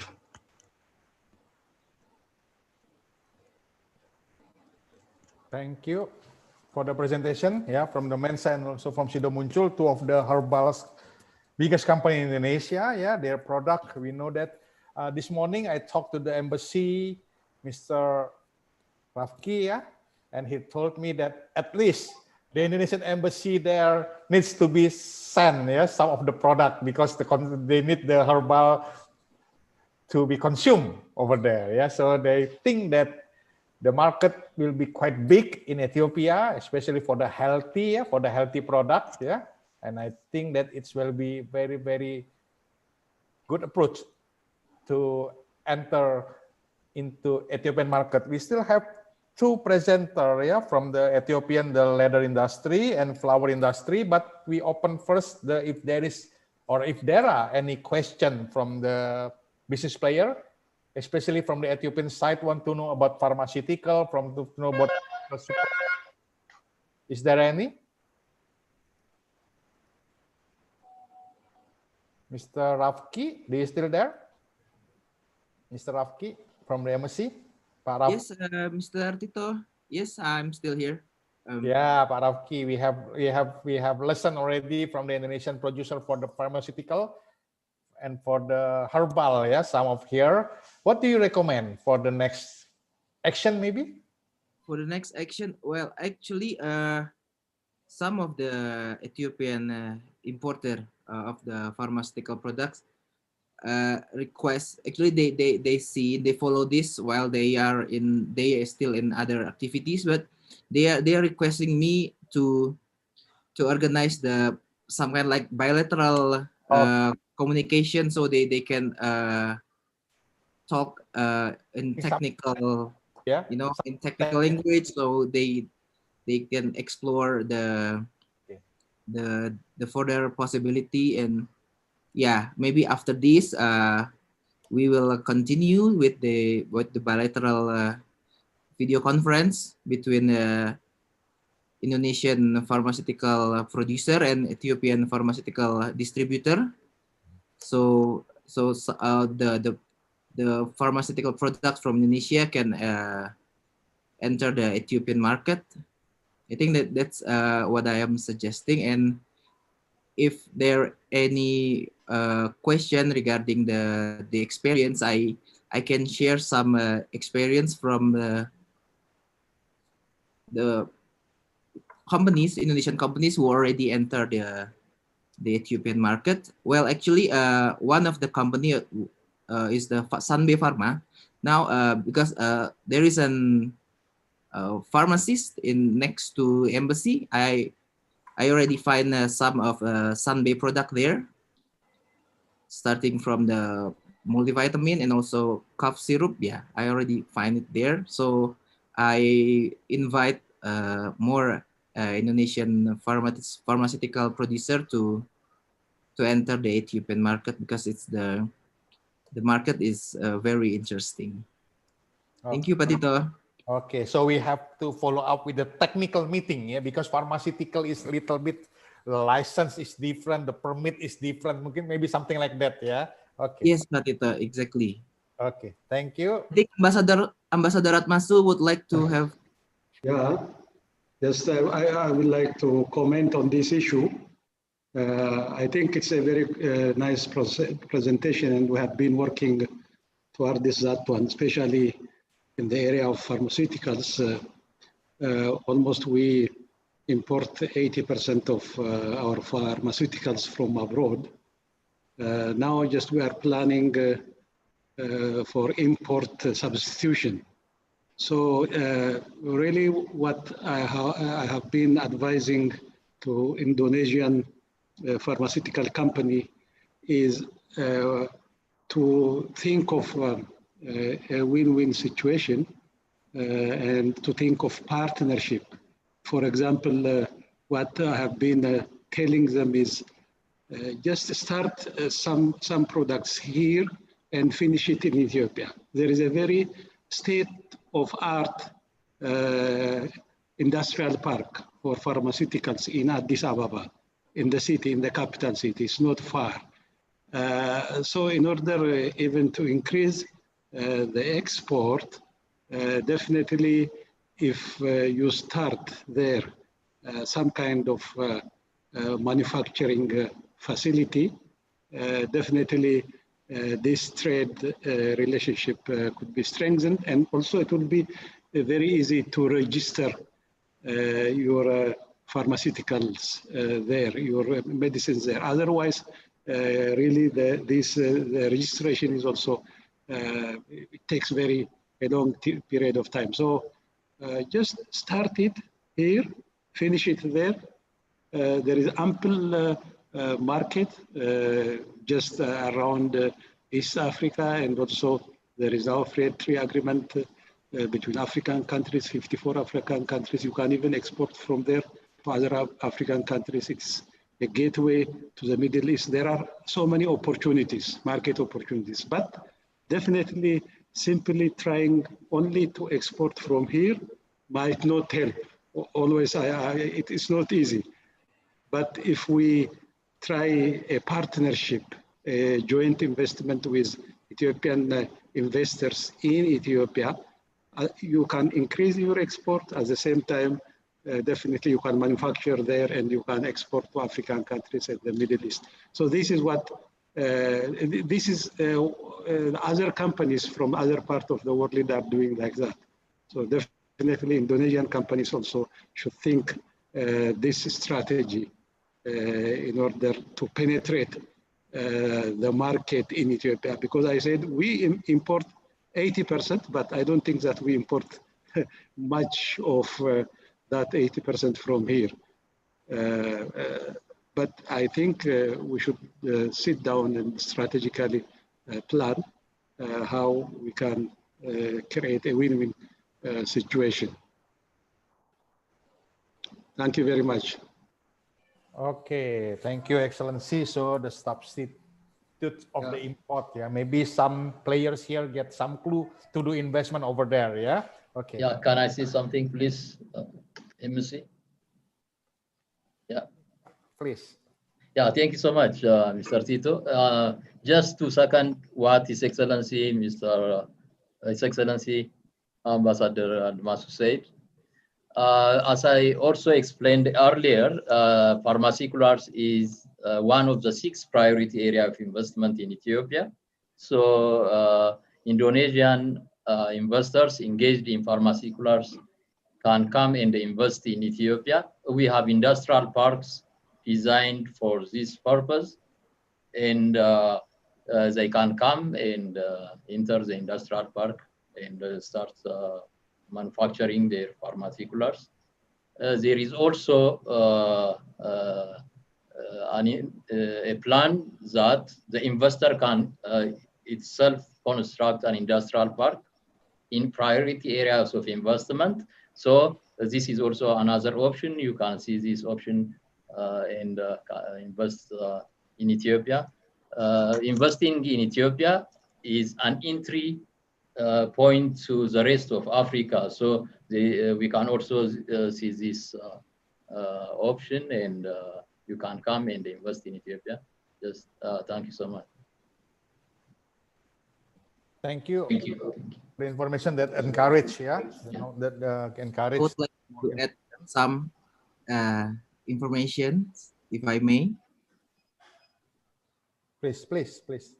Okay. Yeah. I would like to echo what Ambassador Atmasu and also Mr. Lealem inform us about the potential for investment in Ethiopia. Yeah, it is true, because investment in Ethiopia is not only if there are any Indonesian company invest in Ethiopia, it's not only for Ethiopian market, but it also for African market, because of the potential of the African continental free trade area.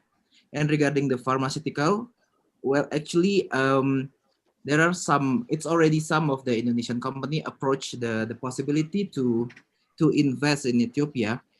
However, they would like to try the market first during the 1 or 2 years. They start trading, and then not only the finished product, they would like to trade the bulk product, so it will be packing in Ethiopia, packing and finish in Ethiopia, and then sell it in Ethiopia first before they start the investment and also transfers of technology. So yeah, we are on the same path to start encourage the investment, outbound investment from Indonesia to Ethiopia, particularly in pharmaceutical products. Thank you, Pak Tito. Okay, thank you very much for the information. I hope that we can elaborate it in the small group later on, like you told before, yeah, Pak Rafki. Okay, then I just take a look that Pak Johannes already here for the just in or just failed to join again, Pak Johannes. Pak Johannes Asawi, failed to join maybe the connection, yeah. So we move to another speakers from the leather industry. Please, Mr. Antigeng KB. Yes, I am here. Mr. Antigeng, okay, please then. If you want to share something, some papers, or you want just about the leather. Yeah. Miss Sarah, shall you share my presentation? Miss Sarah? Not yet. My presentation. Would you share me the? Where is the presentation? It is not yet shown. Okay. We see it already.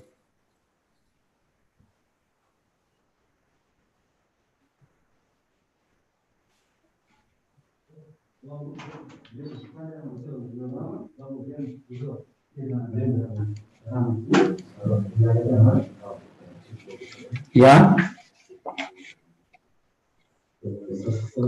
Thank you. My name is Antigay from Laser Industry Development Institute. Actually, I'm presenting on the behalf of the association. I will try to present on the overview of the laser industry and briefly, but I would like to thank all the parties of both the embassy of the party in arranging and facilitating this nice meeting. And I will go to the presentation. Actually, the laser industry is one of the priority industry and in Ethiopian government. Then I will try to show briefly the industry profile, that's the laser industry, and the export performance for the last 5 years, and what is the opportunity investing or trading laser in Ethiopia is the content that I want to present. Here,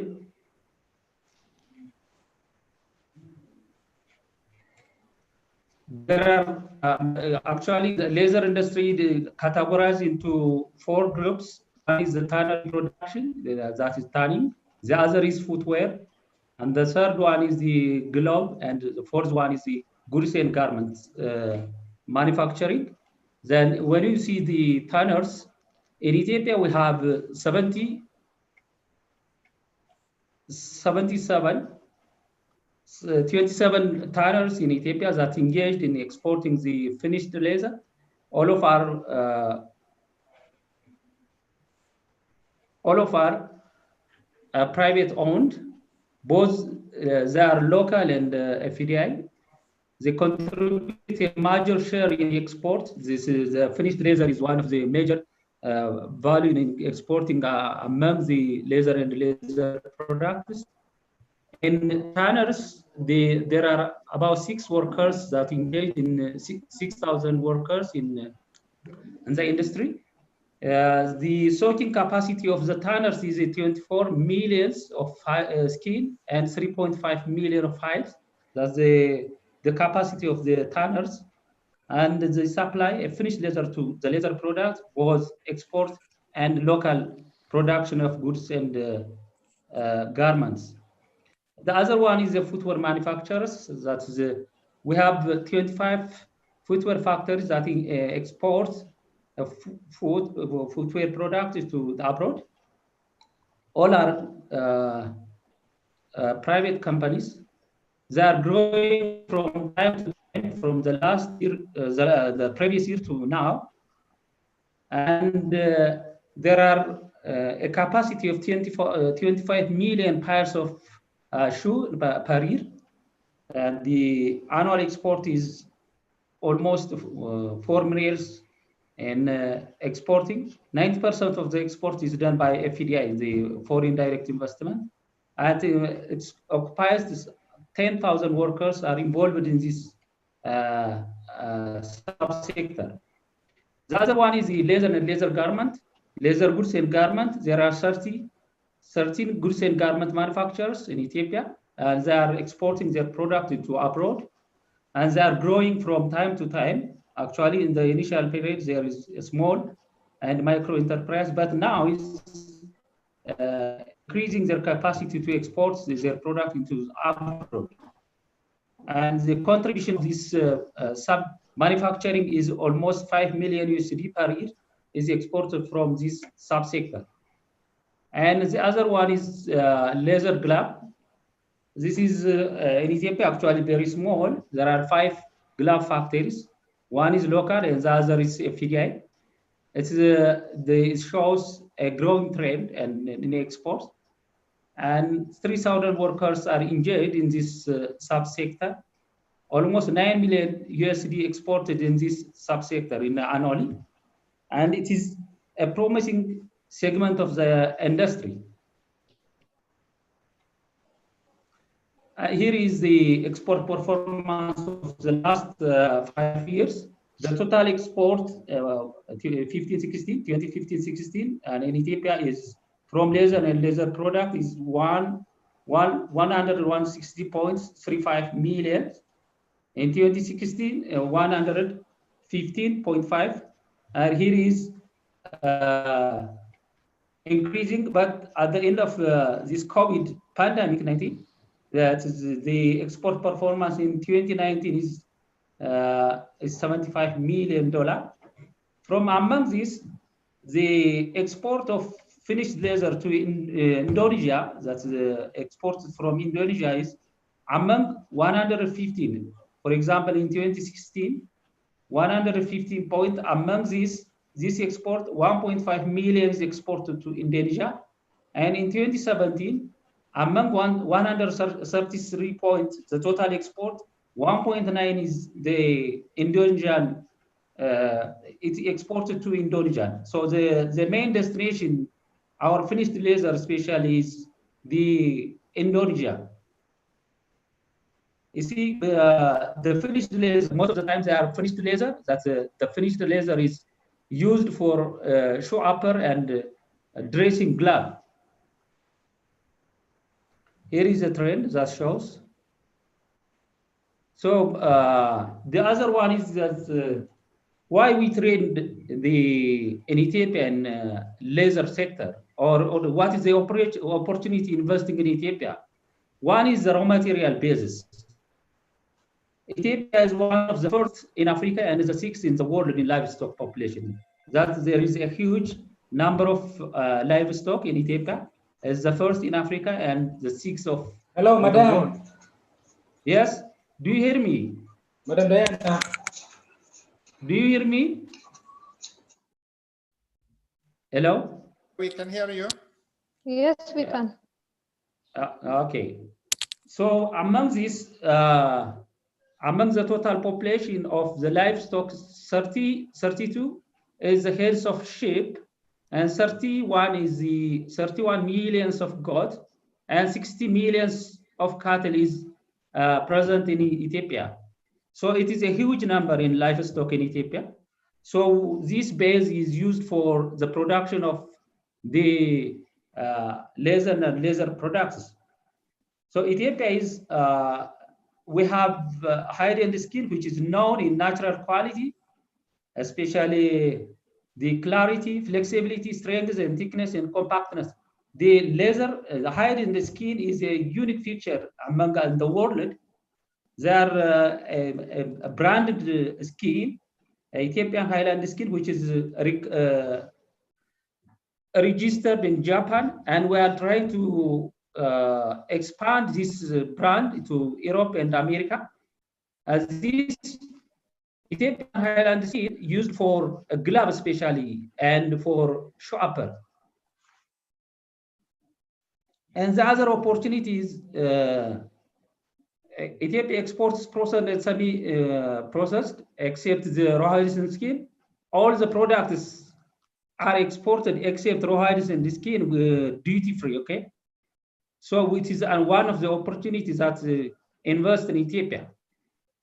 The other is some of the products such as Ethiopian shepherd's slide, which is gained an international reputation of the market, making gloves, as well as for quality and natural characters, which is this high-end skin is a very unique feature for producing a glove as well as for ship upper. That's why the Indonesian exporters are taken from our country.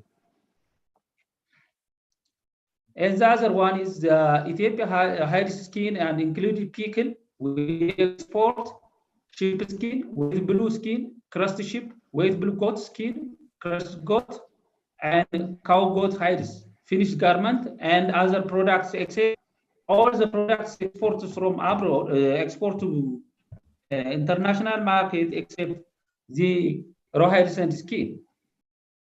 The manufacturing export potential for finished laser and laser products such as garment, footwear, gloves are highly promising in the Ethiopian manufacturing. The other opportunity is the labor force and electricity, as mentioned, Our Excellency, Mr. Ambassador Professor Admasu. 60% of the population is vulnerable and young force. And the wage and the salary is 10 times less than that of the China. That's the very low wages for the workers, and which is for the manufacturer is very advantageous. And the other is the workers are very disciplined workforce, and the cost of electricity is very cheap compared to other countries. And the other is the land and capacity building. Land is at the minimum rate, easily available for manufacturing industry, and easy access to on the low, less of period of 60 and 80 years, which is very long period to take the lands.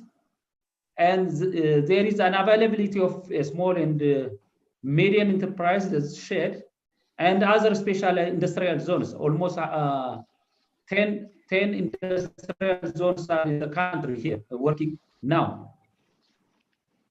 And the other opportunity for trading in Ethiopia is an access to market.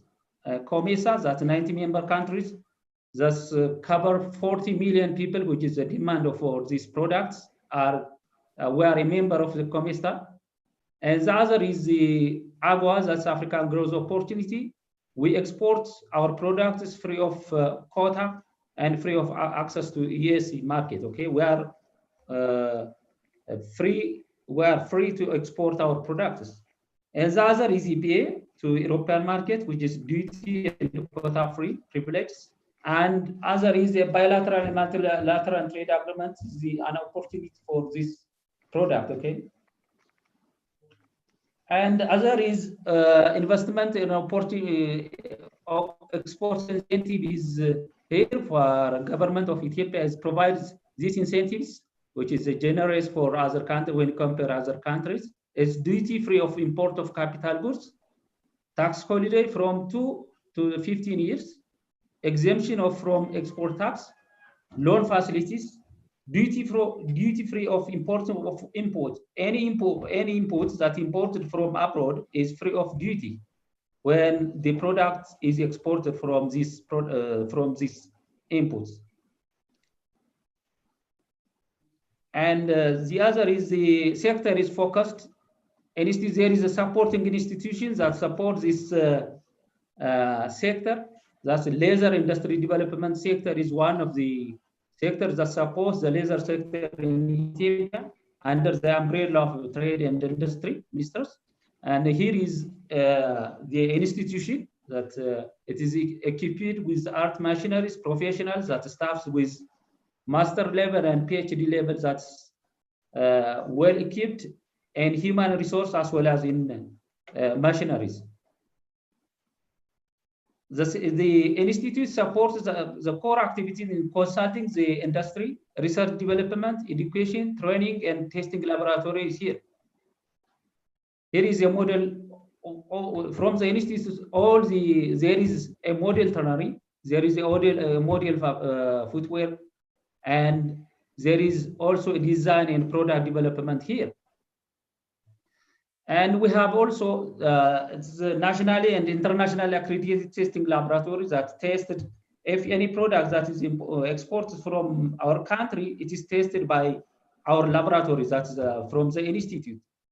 When any countries that asked the test of that product, we can test here in our countries, which is a very international laboratory here. Actually, it's very short. It is an in. Thank you very much for the short presentation.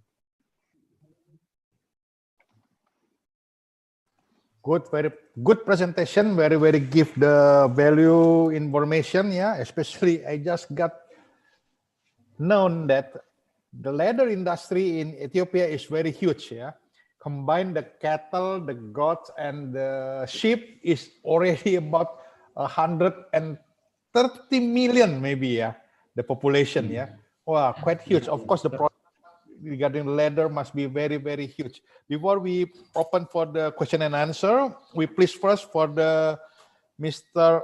Tewodros Zeudi from the Flower Association to deliver the presentation.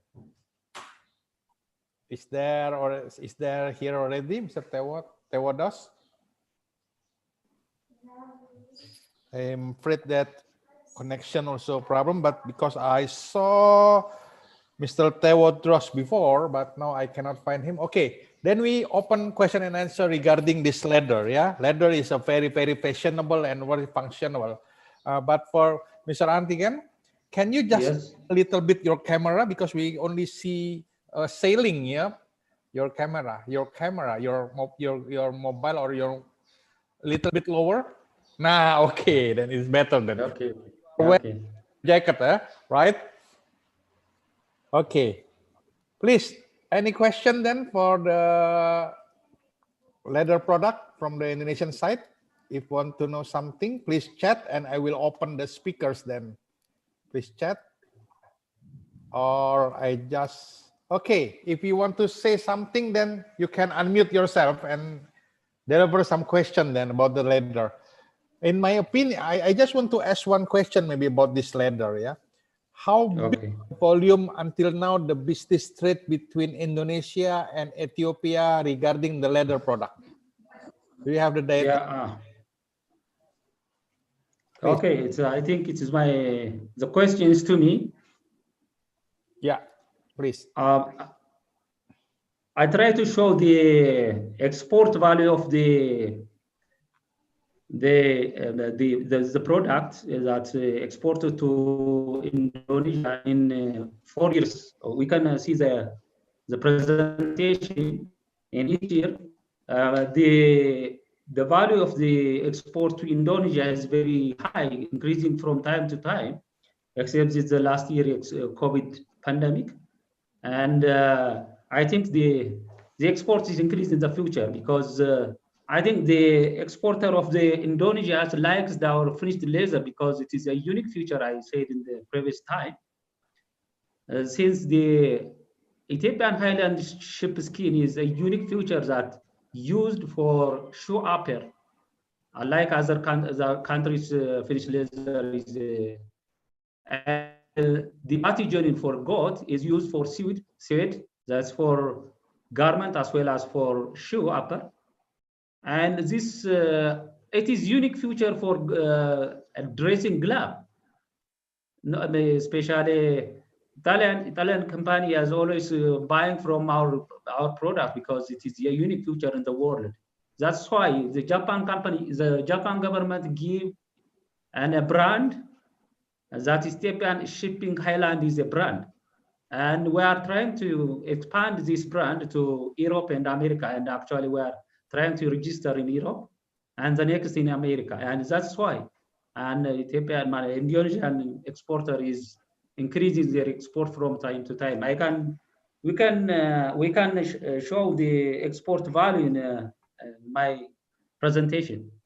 Okay, what's about for the car vehicle, for the car, auto car, yeah, for the car leather, for the car sofa leather, car seat leather. What? Would you pardon me? Seat leather, the seating leather for the car, for the decoration. Yeah. Actually, yes, it is suitable for that. I think it is very suitable, actually.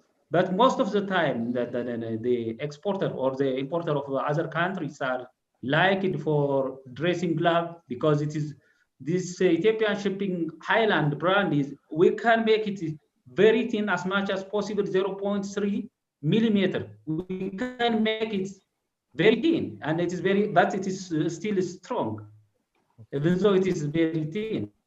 And yes, possible you can use your car apostrophe. Okay, thank you for the information. Now Mr. Tewodros is already joined us. Then shall we go directly to the presentation for the Mr. Tewodros about the? I think, yeah. I think, yeah. Shall I to say something? Okay. Excellent again. Maybe we can continue after this. Yeah. I think Professor, Our Excellency Ambassador, I think I asked some questions that is rawhide sand skin exported to other countries. Ethiopia actually is not exported rawhide in the skin, but apart from this rawhide sand skin, we can export semi-finished and finished laser, but we are not export rawhide sand skin, and for the clarification of both parties. Good.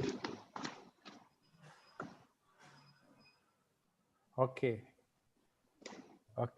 Then we move to another speakers. Then Mr. Tedros, are you ready?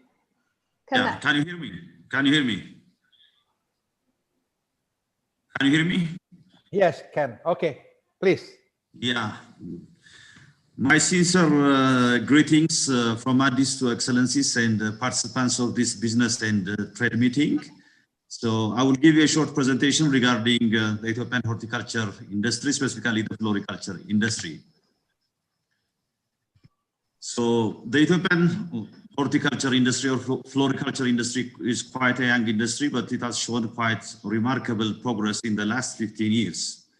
Ethiopia has both exceptional comparative and competitive advantage for the production and export of cut flowers, fruits, vegetables, herbs, and the like.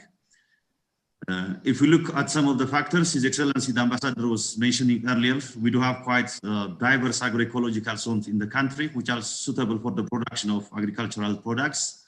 On top of that, we do have quality ground and surface water potential in the country.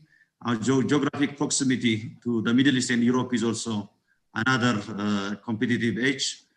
And also we do have quite productive ports. The horticulture industry is quite labor intensive. So if we look at currently Ethiopia, the second largest exporter of cut flowers from Africa, and we are among the top 5 players in the world. So in terms of the composition of the investors in the country, investors are coming as far as Ecuador, as far as the Netherlands, Israel, Belgium, and Germany. You can find a number of investors that are operating in the country and that are creating a win-win scenario for Ethiopians as well as for themselves.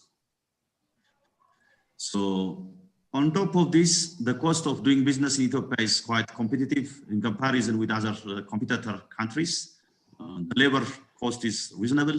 The energy cost is quite the most cheapest in the world, I would say. If we draw comparison with the energy cost with the Netherlands, with Ecuador and Colombia, we do have quite competitive advantage.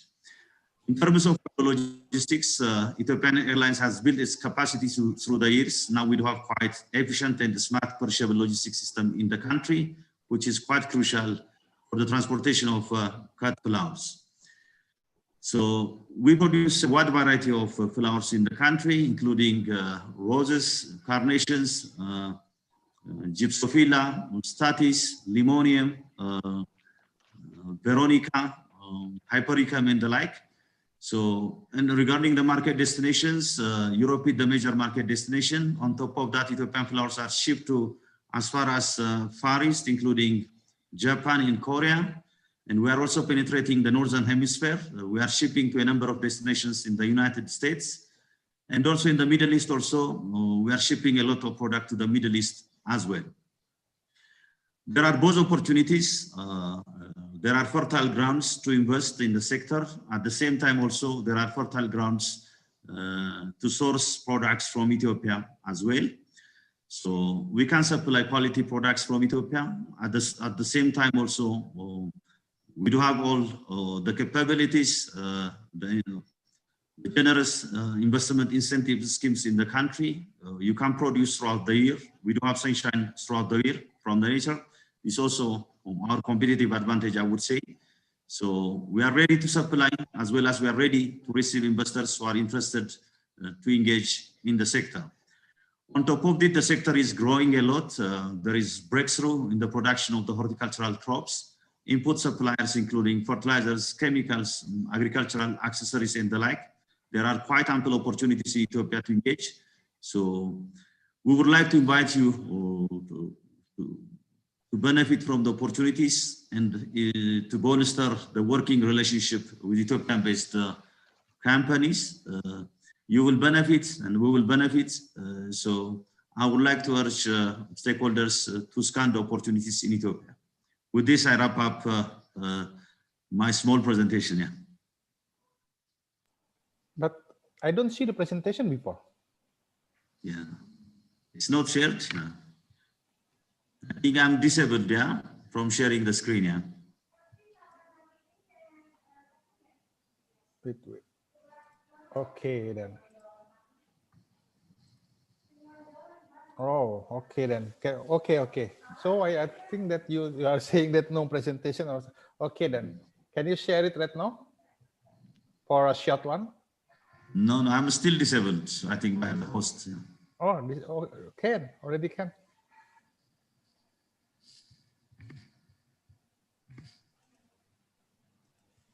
Can?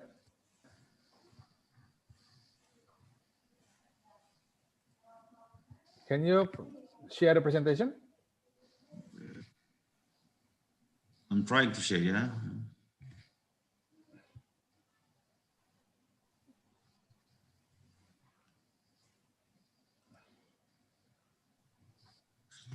I think I better attach it later, yeah.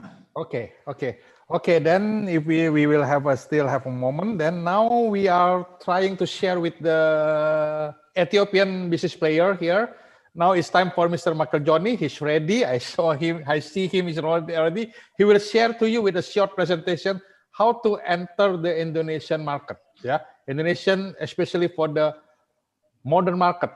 Yeah, because you know the Indonesian, like Pak Yongki presented before earlier that Indonesian income is getting higher and higher, and also the lifestyle. Then Pak Joni, please do the presentation. Okay, Pak Tito, I share my screen first.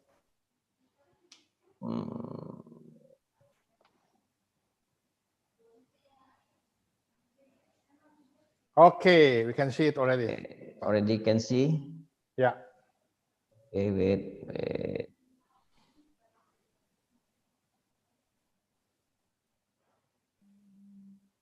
Yeah, Can you do the slideshow, Pak? Can. Okay. Can see Pak Tito? Sure, please. Okay. Proceed. Okay, good morning for Addis Ababa. Maybe now it's already lunchtime. Yeah. Good afternoon for Indonesia. Yeah, I think all the people already tired. Yeah. And yeah, more sleepy now. I will take only around 5 minutes until 10 minutes. We'll faster to introduce about Indonesia and how to enter Indonesia market. First, I will introduce about me. I have experience around 23 years in the sales and marketing. I work for 2 big companies in Indonesia. First is Orang Tua Group. They produce a lot of biscuit and food product. The second is a Sinarmas Group, very big group in Indonesia, maybe number 1 or number 2, the richest company in Indonesia. Now I'm in ITTIC as a international relation for ITTIC and help to introduce ITTIC to overseas. The second, after I resigned from the Orang Tua and Sinarmas, I start to build my own business. I'm now as a CEO at the PT 27 Indonesia. Is a management and administration services company. Also business consultant. I also as a CEO at the PT Wijaya Kusuma or ISMI PT Ltd in Singapore. We export and import. Also, we have distribution company. I have distribution company in Indonesia. This is the short introduce about me. Next, I will introduce about ITTIC. ITTIC is an Indonesia Modern Market Supplier Association. Yeah. Now ITTIC members more than 130 companies in Indonesia. And ITTIC ME members is exporter, importer, manufacturer, also distribution in Indonesia, and they also export their product to the overseas. ITTIC ME members, from food company until beverage. Food company like biscuit, snack, and others. Also non-food company like personal care, cosmetic, also cleaning product, and also beverage company like juice, ready to drink, tea, milk, jelly. You can see a lot of big company in our members like Mayora, also the Orang Tua Group, Garuda Food, Dua Kelinci, Ayam Brand, Sari Ayu, and others. Many big company in our association. And how to enter Indonesia market? Yeah, basically how to enter Indonesia market. Pak Yongki already explained a little bit about Indonesia market and also explained about Indonesia retail condition. If you see Indonesia, Pak Yongki also explained about Indonesia. The big contribution is Java Island. Java Island have contribution around 67%. Yeah, you can see this is Java Island, and this is Sumatra, this is Kalimantan, this is Sulawesi Island, and the last is Papua Island. Indonesia have big population. Yeah, you can see Indonesia have more than 17 and 500 100 islands, yeah, 34 provinces and 270 million people. To enter Indonesia, you need to see how the infrastructure in Indonesia, also the culture in Indonesia, language, people, system. All this is very important if you want to enter Indonesia market. Now our government built a lot of new route. Yeah, will be connect from the east to west and north to south. Also, you need to see Indonesia culture. Indonesia have many language, the local language. Yeah, also people, also every island have a different style of people. That's why if you want to enter Indonesia market, you need to have a good system and how to build the good system in Indonesia. If you see store in Indonesia, now Indonesia have more than 3 million store for the general trade and have 51,000 outlet for the modern trade. The business contribution, general trade have contribution around 70% and modern trade around 30%. And Pak Yongki also explained about online. Online, I think only 1% in Indonesia. You can see all the big key account in Indonesia, yeah, like Alfamart, Indomart. These two big key account already have around 30,000 store in Indonesia. Then they have 30 until 35% of the Indonesia modern trade sales contribution. And you can see how to enter Indonesia market for the consumer product. Basically, if you as a manufacturer, you need to have partner in Indonesia. Example, you have sole distributor here, or you join with the local company in Indonesia. Yeah, this is the best way, I think, if you want to enter Indonesia. Others, you build your own company in Indonesia, but this is, of course, have many regulation in Indonesia you need to follow.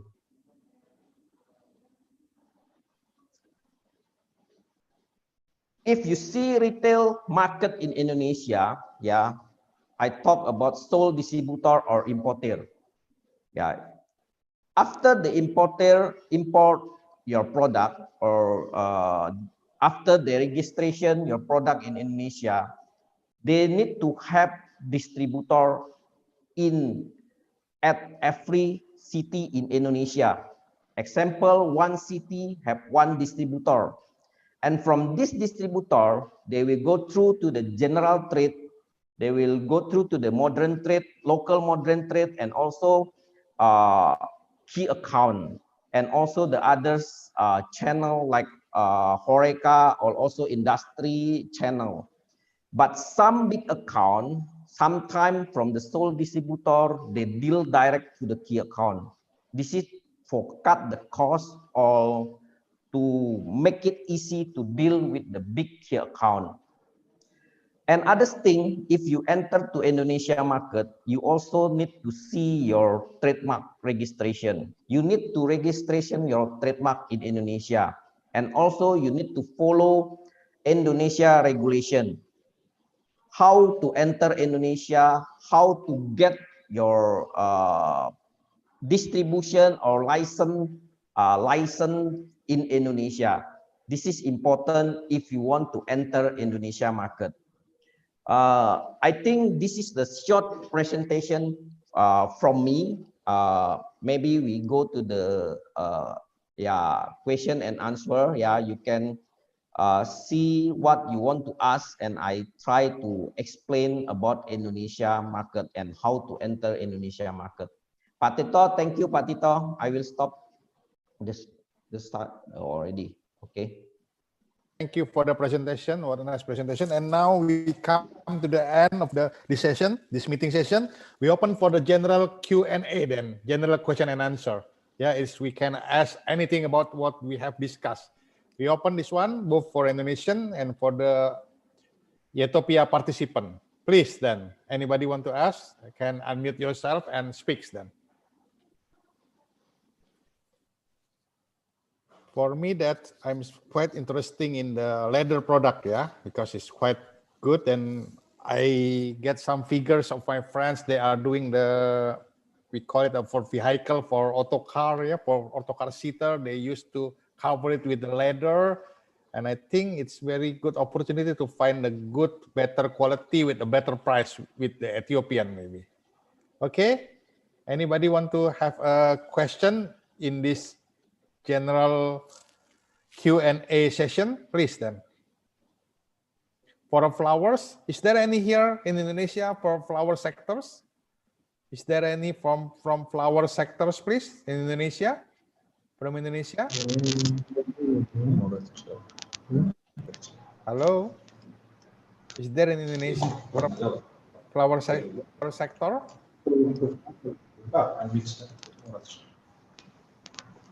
Okay. Alam said the government. Yeah. Excuse me. Yeah, please. Pardon. Shall I continue? Please. Okay. I'm from the honey sector. From honey sector. From honey sector. Alam said. Please. Pardon me. Okay. I'm from honey sector association. I want to introduce my honey sector. You know, Ethiopia is endowed with diverse geographic and climatic conditions, favoring about 7,000 plant species, out of which 500 floral species are identified as bee floral species, and we have got about 10 million bee colonies, and the third country in beehive stock in the world, and Ethiopia produces about 53,000 tons of honey. Its potential is about 500,000 tons of honey, but now currently it is produced 10% of the potential. The export amount is below 1%, so we want to have market linkage with Indonesian buyers and promote our export. You know this our association, Ethiopian Honey and Beeswax Producers Exporters Association, is engaged in transforming production, productivity, quality, and marketing of honey and beeswax. It is the only animal product for food item exported to Europe, is the only honey. So we are proud of that, because the last 12 years we passed the stringent standards of EU, just completing the annual residue monitoring plan processes,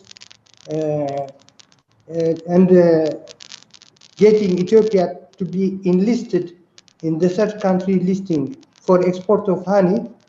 You know, the EU has got its own directive, so we have tried to exploit that opportunity, and we are successful. But you know, now this time, because of COVID, the business has cooled down, and we want to continue our export even to Southeast Asians, like the Middle East countries. We have also like to export to Japan. Okay. So we like your support in creating market linkage So we want to use this opportunity Mr. Alim. For this purpose. Thank you very much. It Mr. is highlighting a very short time. I'm highlighting you.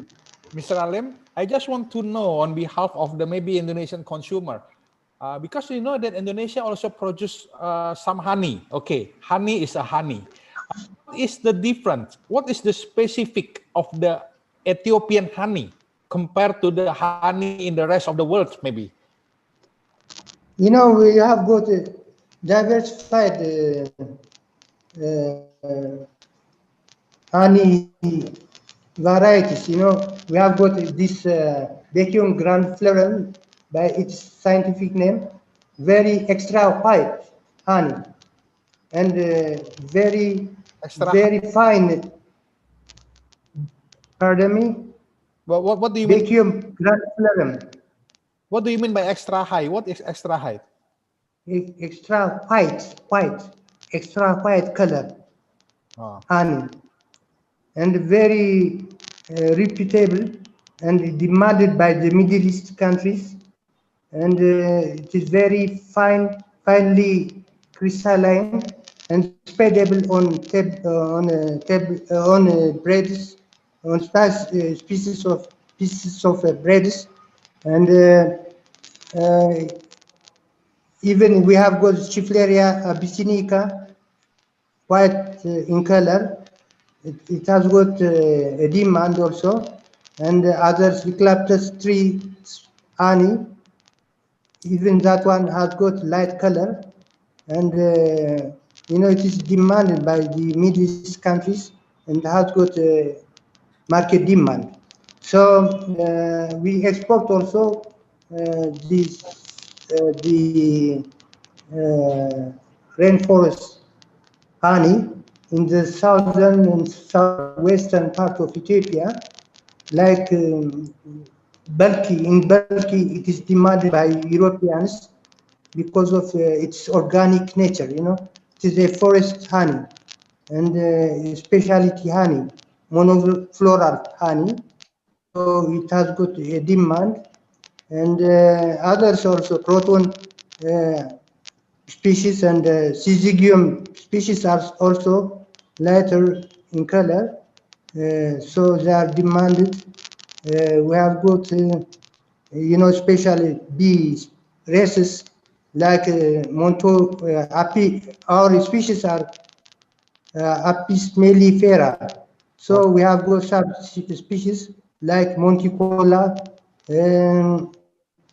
Bandasi, Goyo gambella, and Sculetallata species.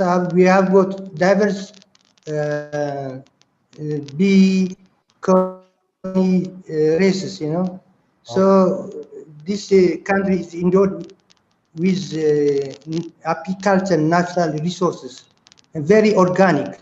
Okay, thank you for the information. So it looks like that any honey with its own specific, yeah. So maybe it will be interesting to explore about the honey from the Ethiopian, and maybe we have to get some special session, maybe because this honey can consume directly. Maybe it's consumed also as an ingredient of the food, yeah, like snacks food, or maybe it can also be consumed as an ingredient for some products of the herbals, maybe herbal. And it is, I think it's very, very interesting. Then hope that we can have further discussion later on, more specific with the. Yeah. Can I suggest here? I just have one point. Yeah, please, Rahel. Okay. So, dear Alam Sajjad, thank you for the presentation. It was insightful. For the last week, for consecutive, I think 2 days, we have had a meeting with Indonesian Beekeeping Association. So what we learned from them is that they have about 10,000 tons of honey that they produce annually, which is quite a distance from ours. So they have an interest in white extra honey. So, but what they want to know is the scientific name. For example, in Indonesia, Apis mellifera, which Alam Saged has stated earlier, is a very popular one. But if they could know the scientific name of the extra white honey, I think that would be imperative for Indonesian buyers to know. So can you state a little bit on that and give us the scientific name of the white extra honey? Yeah, it is Bacium grandiflorum species, extra white. And even we have got another one, Hyposus froscili. Hyposus froscili. This one has got its own very extra white color, so very demanded repeatable in Middle East countries. Even it can be good for Indonesian buyers. I hope. Okay. Okay. Thank you for the information. I think that we can get further opportunity from the honey product, yeah, because it looks like that any places have its own specific, yeah, specific of honey, because yeah, we know the flowers, Ethiopian is very rich in flowers and also of bees, and also will produce the different honey, and also different climate can contribute also to the different type of honey, yeah. Okay, Rahel, excellencies, maybe of the times of the Once more, please. You know, this out of the majority of the 7,000 plant species are endemic. Majority of them are endemic. So we are proud of it. Endemic plant species.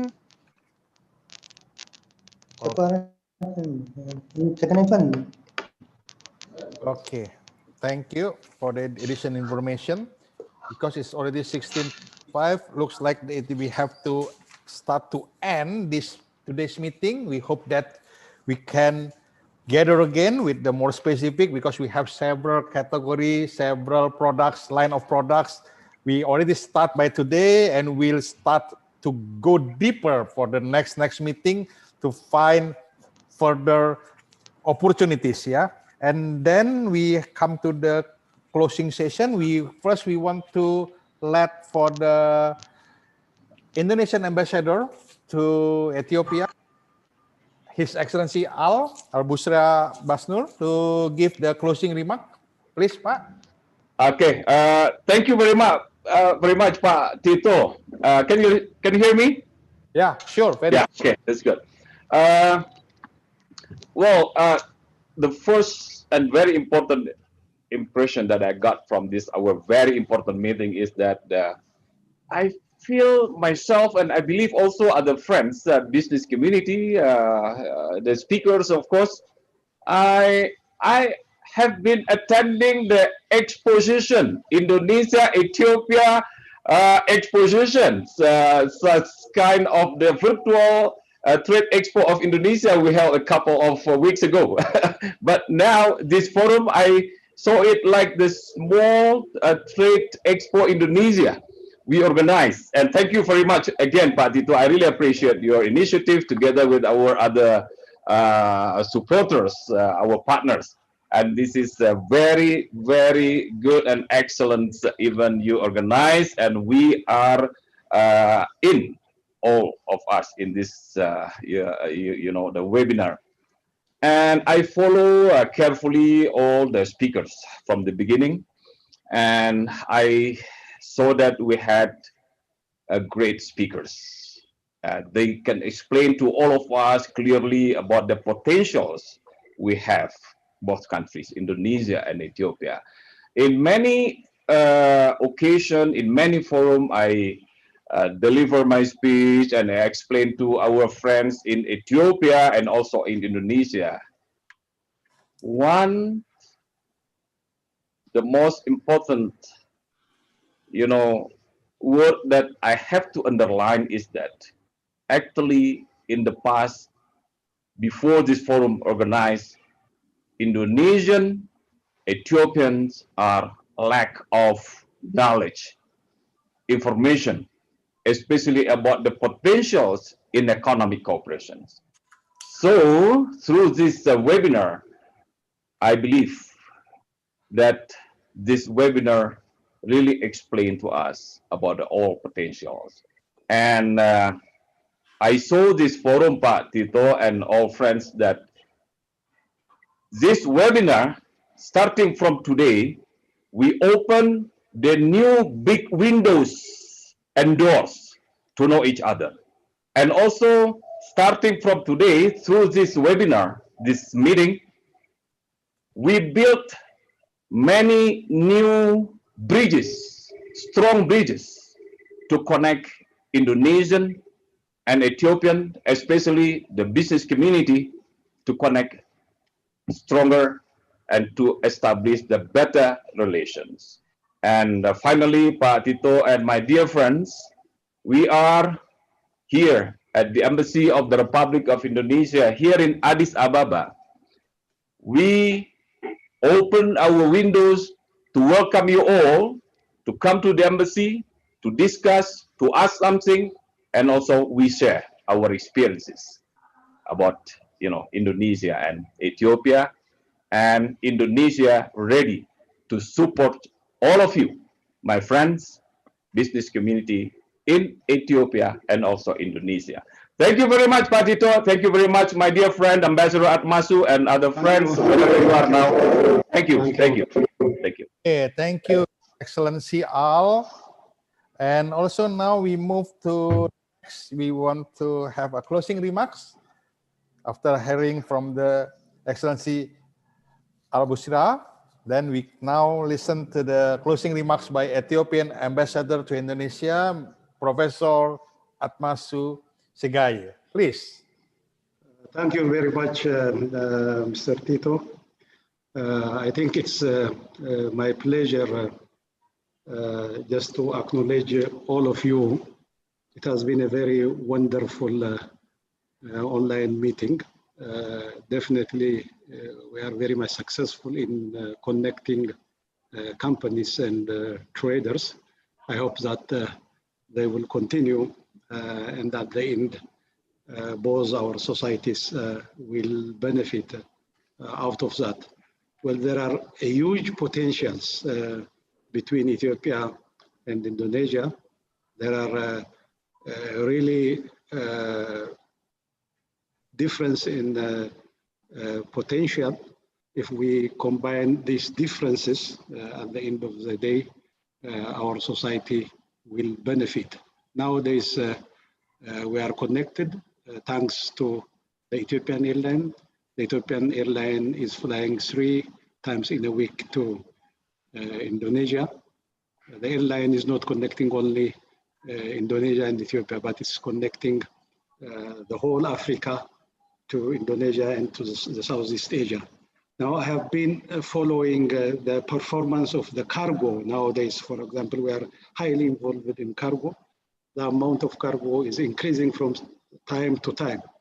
So there is a very huge benefit to be connected. And I think if we also continue to connect our traders and our companies, at the end of the day, definitely both people, Indonesian people and Ethiopian people, will benefit out of that one.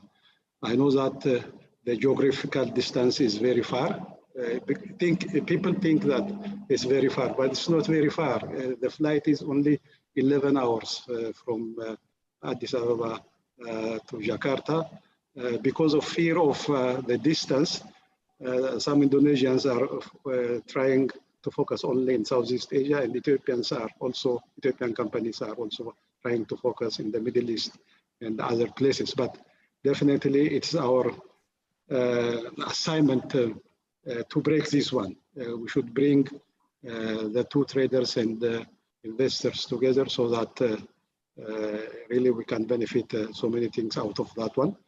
as it has been discussed, so many issues have been raised in the area of, for example, pharmaceuticals, in the area of agro-processing, and in the area of consumer health and others. So these are the potential areas that we should exploit. Definitely in the area of pharmaceuticals, we have said that there is a very huge potential. There is a market. It should be up to the Indonesian company to penetrate that market. Most of the time, I'm very jealous when I sit here and when other companies, other traders from other parts of the world are penetrating to that huge potential. I say, why Indonesian investors? Why Indonesian companies? Definitely, as my brother, Ambassador Al-Busra said, I think we should communicate. We should communicate. We should tell the information. We should tell the real picture, the investment potential of the two countries, so that both of us can benefit. This is a very nice opportunity. Now, just I see even at the end of the meeting, the participants are almost 86, but at one point it was 180 or something like that. I have never seen such online meeting. So I think it is very interesting. Very many companies and many traders, many stakeholders have participated in this one.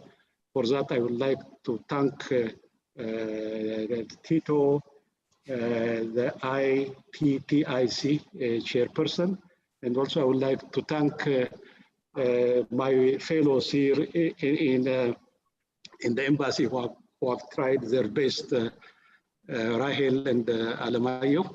And also I would like to thank all the speakers, and also from the Ethiopian side, Leila Alam and all the others. You have tried your best to make this online meeting very successful. And also I would like all the Indonesian presenters, I would like to thank them. Definitely this will not be the end.